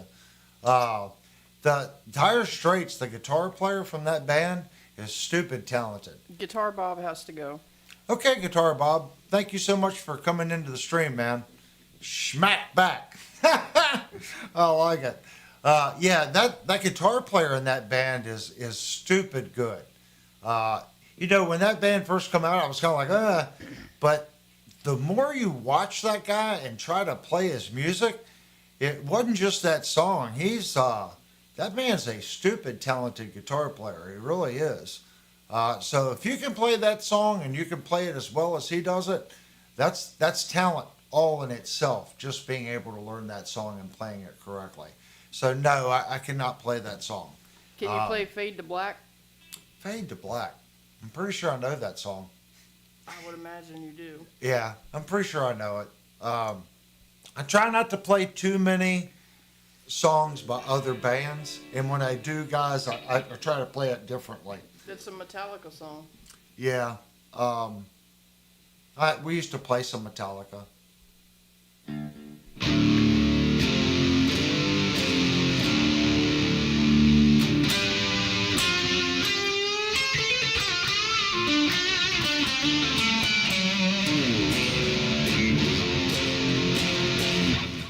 I will say this, if you like the style that I play, a lot of that is because the only cover tunes I ever learned was the songs that the band played. I tried to concentrate on doing what I heard in my head. Whether that's a bluesy type thing or even this little riff here,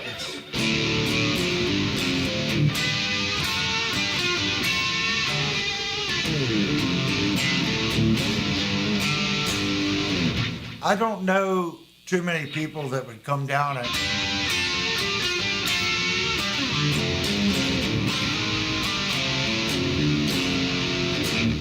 that would go back to this rudimentary structure and then come down to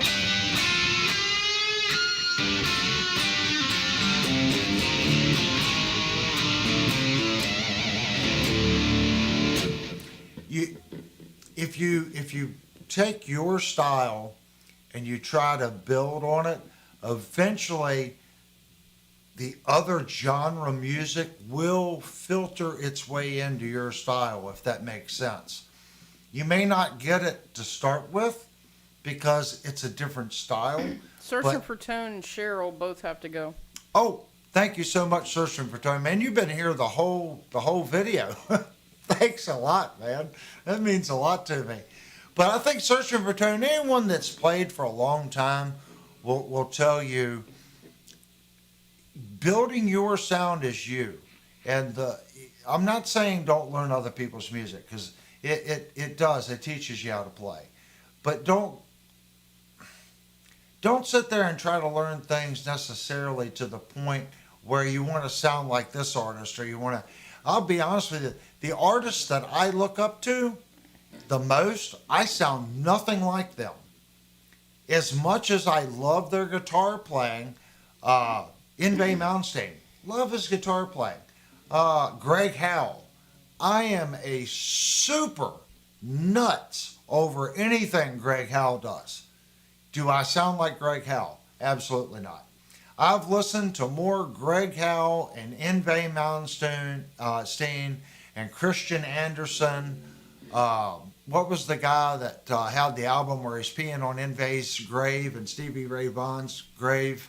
Uh, uh, Alex Godfrey. Alex Godfrey is not. He's more of a violin player that plays the pentaguitar. It's a very strange sounding albums. I listen to that kind of stuff. That's the music when I'm at work. I'm listening to that, but I don't think I play anything like any of those artists. But that's what I listen to. I don't know really who I sound like. I'm sure there's 50,000 artists that have a style similar to mine, but that's not the people that I'm listening to every day, if that makes sense. And I don't know why that is. I'm sure other people go, oh yeah, I listened to Eddie Van Halen my whole life. I love Eddie. And you listen to him play, they might sound like Eddie. Me, maybe it was just the thought of sitting there trying to learn Malmsteen or Greg Howe, and it's just like, those guys are on a complete another level, if that makes sense. Greg Howe, artists like that. What's the one he plays for Schecter? He's a Schecter artist. Does a lot of instrumental stuff. Johnson, something Johnson. Another just truly phenomenal guitarist. I listen to him a lot too. That's just not something that I can play. I would love to play and be able to do that kind of stuff, but that's just not me, if that makes sense. I got to do me. If I stray too far off of me, you'll see all my weak points, like country, chicken picking, anything like that. That's going to be a weak point. I never sat and learned how to take my fingers and go, I'm going to have a string for each finger, and sit there and do that. I just never learned that. What I concentrated on was palm muting, harmonics, finger tapping, stuff like that. When you're playing, the way you mute back here.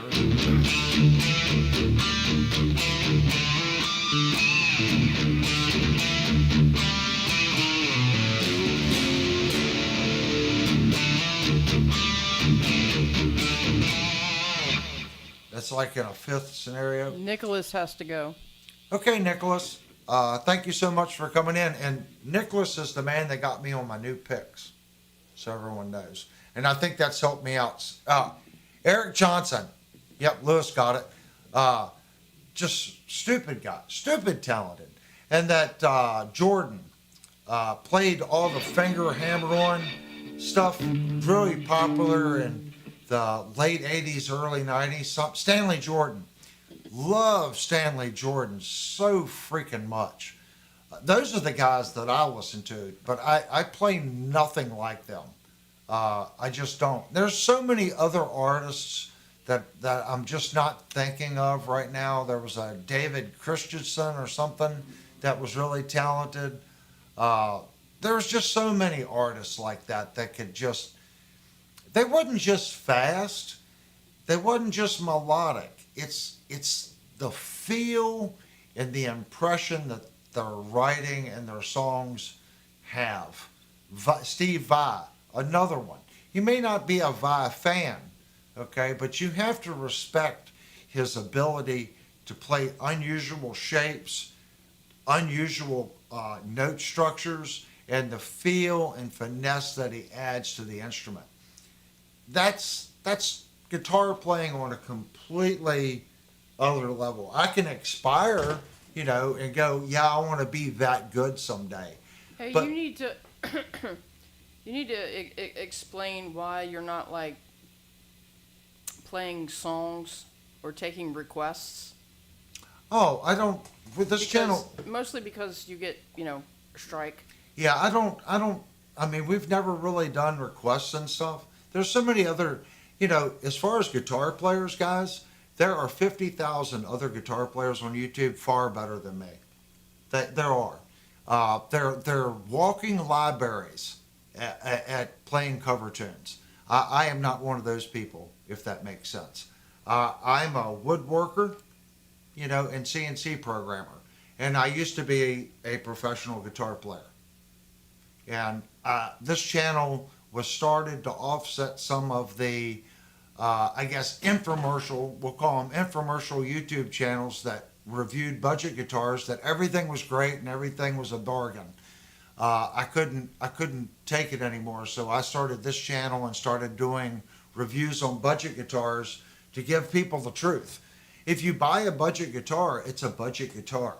You're not buying a high end instrument. They're cutting corners somewhere. This channel tells you where they've cut the corners, and it lets you know if you're okay with this, this is the guitar for you. And it doesn't matter whether it's an Ibanez, a Jackson, a Jet, an IYV, a Firefly. It doesn't matter. We point out the good and the bad on the instrument, and then it's up to you to decide whether or not the guitar is worth the asking price. I try not to be biased, but everyone's biased. We went over this earlier. I try to give you an honest review. That's why the channel was started. There are several channels that get on and they teach you how to play or show you techniques and stuff. I just don't consider my playing skill good enough to do those type things, if that makes sense. If you think that I am, I'm flattered for that, but I'm here to contribute what I feel that I can contribute to. And I feel the guitar reviews and guitar repairs, that's my strong point. And checking out new guitars. That's what the channel's about. And a lot of people are interested in rack gear. I've been playing rack gear my whole life. Actually, the first time I hit a stage, I was playing rack equipment. I still had a head. I had a PV Butcher head, but I had a GSP 5. And that shows you how old I am. It was a Digitech GSP 5. No effects loop. Guitar into the GSP 5, output right into the PV Butcher head to that 4-speaker enclosure. That was my first rack unit. I never looked back. My very next rack unit, the head went away and I bought a power amp. So I haven't played a guitar head or combo on stage since 87, 86. I've been on some form of rack equipment, if that makes sense. So my journey now, if you're new, has been exploring modelers. I've landed on this little Yamaha THR-10 Mach 2. I think it's a great little modeling amp. I think modelers have their place. If I went out playing live, I'm not carrying that amplifier. I'm not. I love my amp, but I'm not going to carry that thing to play out live somewhere. I'm going to take my little Line 6 Stomp, my guitar, and I'm going to show up and give them a cable and say, just go front of house. And pray that I've got a monitor that I can go up to the sound guy and say, I just need to hear myself in this monitor. And hope it works out, if that makes sense. So I do want to grow the channel, but that's what the channel was started for, if that makes sense. So that's why we don't do a lot of cover tunes. But it doesn't mean in 2 or 3, 4 years, maybe the channel will change. Right now, that's what we do here. And we're always open for discussion. We get microphones, channel strips.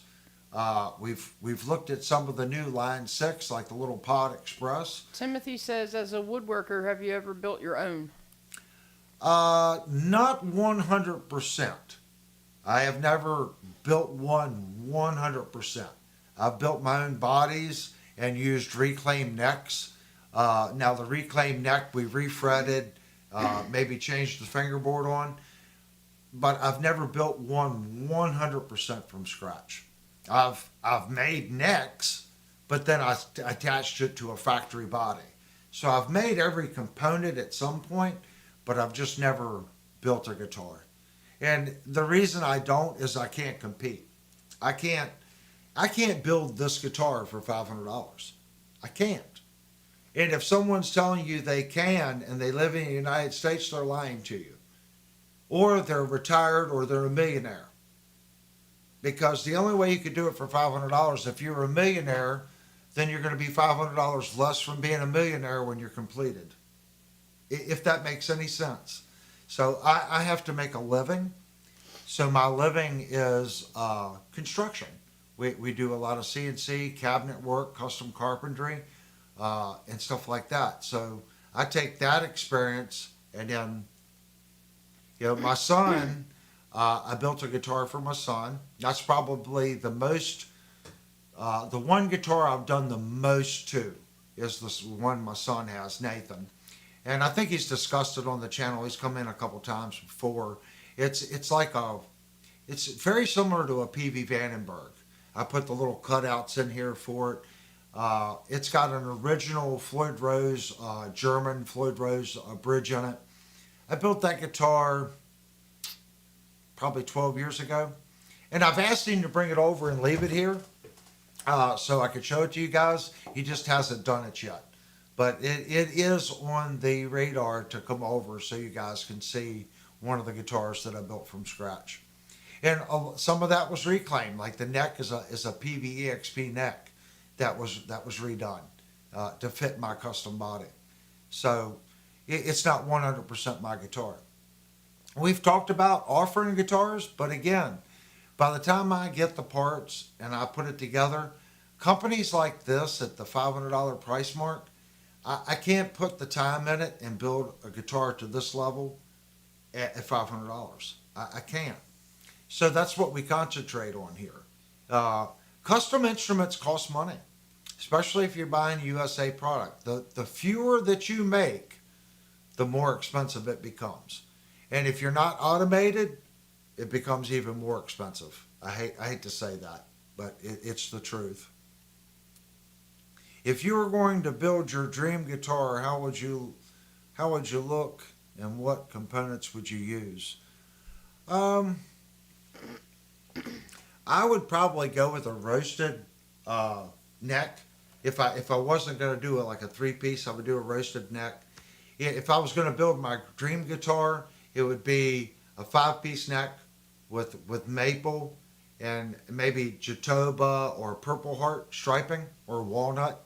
That would be my neck. It would definitely be a bolt-on. I do like my neck through guitars. But if I was building my dream guitar, it would be a bolt-on. Just simply because if I ever want to put more negative rake angle in the neck, I can. I can unbolt it and add a shim. Most likely it would either have DiMarzio's or Seymour Duncan pickups in it.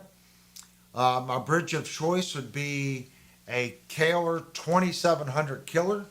And before you go to Kaler and go, I'm going to order a 2700, the new 2700s that Kaler sells is not the 2700 that I speak of. I know where there's a couple 2700 Killers setting that were made in the late 80s. That was the best bridge ever manufactured for a guitar, period. If you disagree with me, please post in the comment down below. But the Kaler Killer was the best bridge ever manufactured. So I would use that. And then Bourne's pots, maybe some oil-filled capacitors. I'd probably run Godot or another nice high-end tuner. You could probably build my dream guitar out of components. The components would probably cost you $2,000, and you'd have to assemble it. The tremolo itself would cost you $700, just for a 2700 Killer, if you could find one. And like I said, I know where there's 2 or 3 setting brand new in the box, and they're wanting $700, $800 for them. So a good 5-piece neck, it adds up to you. Believe it or not, I wouldn't do stainless steel. I would just do a high-grade nickel fret. I know it's a good combination. Unless I'm getting old, so the likelihood of me tearing up a set of really high-quality nickel frets, I like nickel, but I like stainless too. But I think I would just stick with the proven thing, just nice nickel frets with an ebony fingerboard, you know, Kaler Bridge, like I said, DiMarzio or Seymour Duncan pickups, nice Godo tuners, maybe even some ratio if you wanted to spend the extra money. That would kind of be my dream guitar. And I don't think, you can buy a new Jackson Virtuoso for 2,100. We reviewed one on the channel. If you handed me that guitar and said, you got to play this, I would be 100% happy with that guitar. That guitar hits all my spots except the Kaler Bridge. And that has the 1,500 Floyd Rose on it. That's a solid bridge. I mean, why would I spend 3,500, $4,000, $5,000 to have the guitar I just spoke to you about being built when I can buy that Jackson Virtuoso for 2,100 and have pretty much everything I want except for the bridge.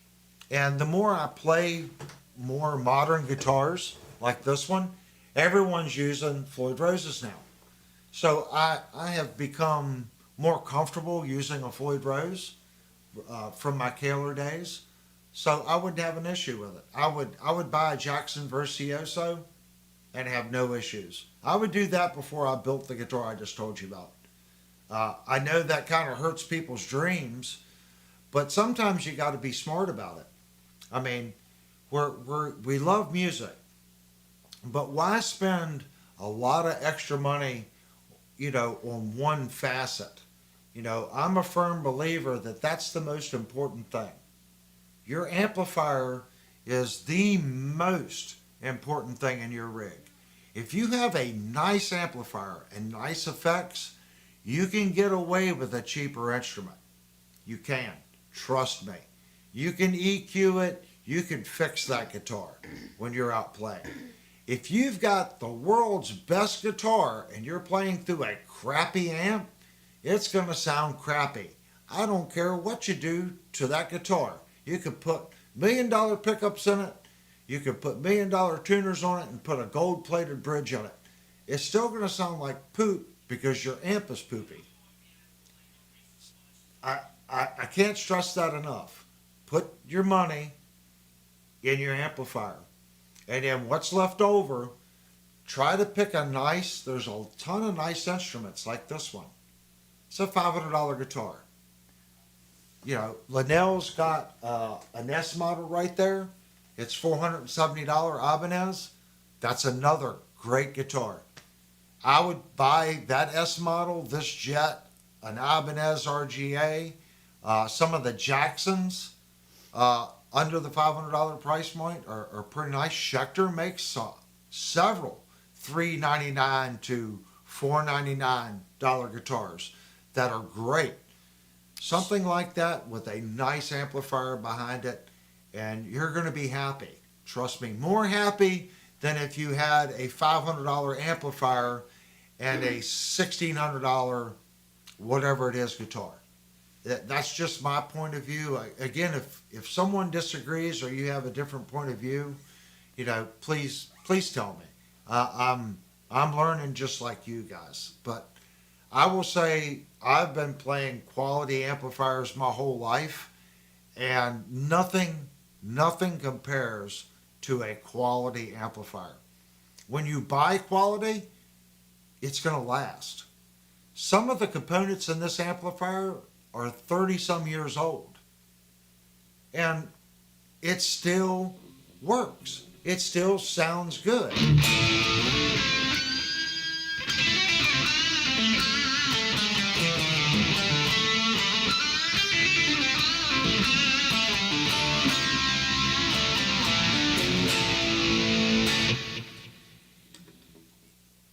I hear people say it all the time.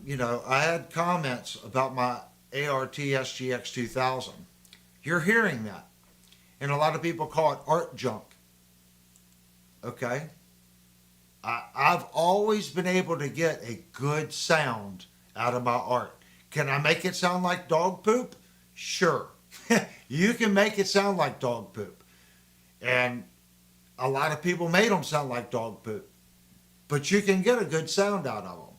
Just like the Line 6 unit here, and my BBE. There's nothing wrong with the older stuff. If you buy quality stuff, you don't have to replace it.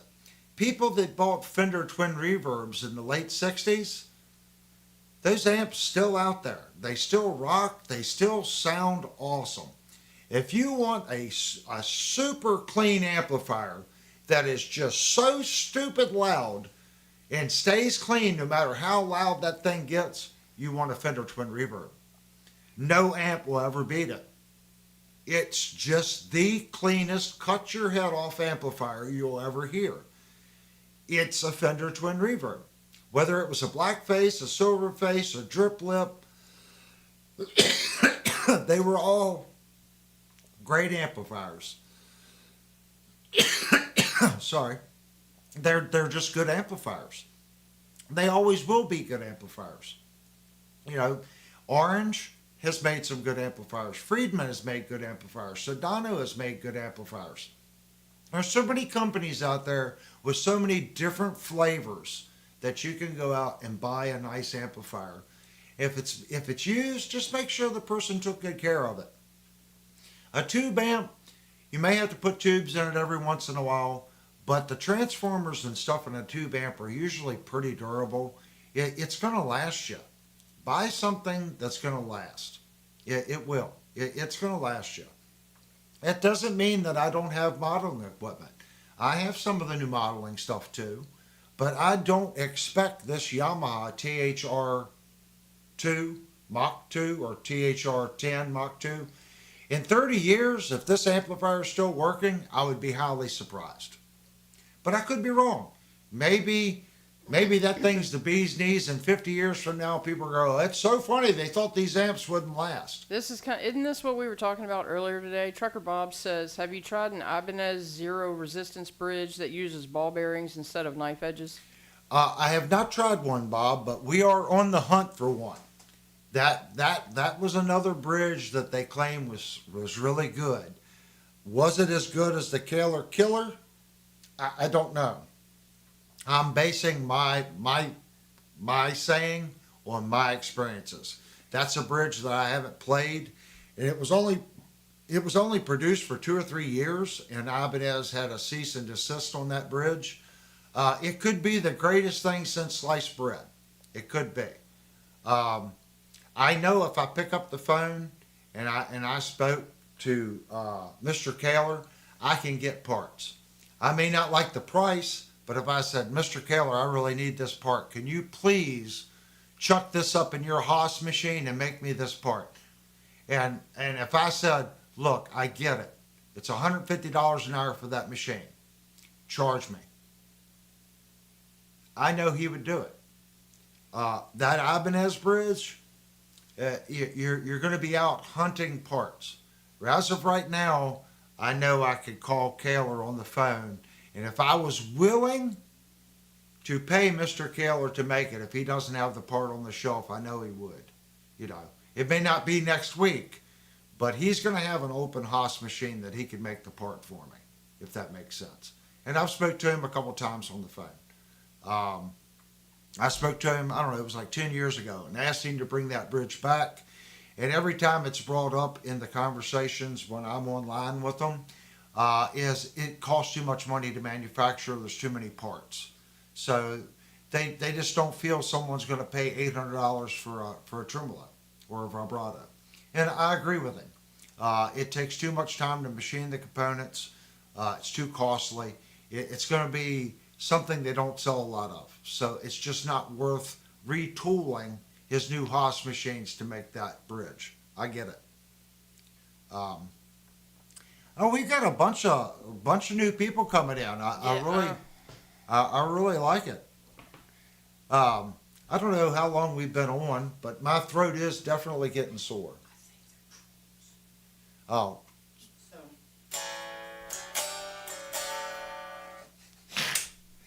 Anyway, back to the topic. This was our mystery guitar tonight, guys. It's a Jet. So if you missed it, you can go back earlier in the stream. Now, we didn't even get to what I actually wanted to work on tonight. next Thursday night, guys, we are fixing this guitar. I do have the posts for it. So we're going to put new posts in this guitar and get our Goto bridge installed. This is our Firefly George Lynch. If you've watched reviews on this guitar and they tell you that it does not have problems, I would definitely go watch our review, because the Floyd Rose bridge that this thing comes with, they have lots of problems. So if you're thinking about buying one of the George Lynch guitars from Firefly, count on at least spending $150 on the guitar to bring it up to snuff, to make it a dependable instrument. I'd say at least $150.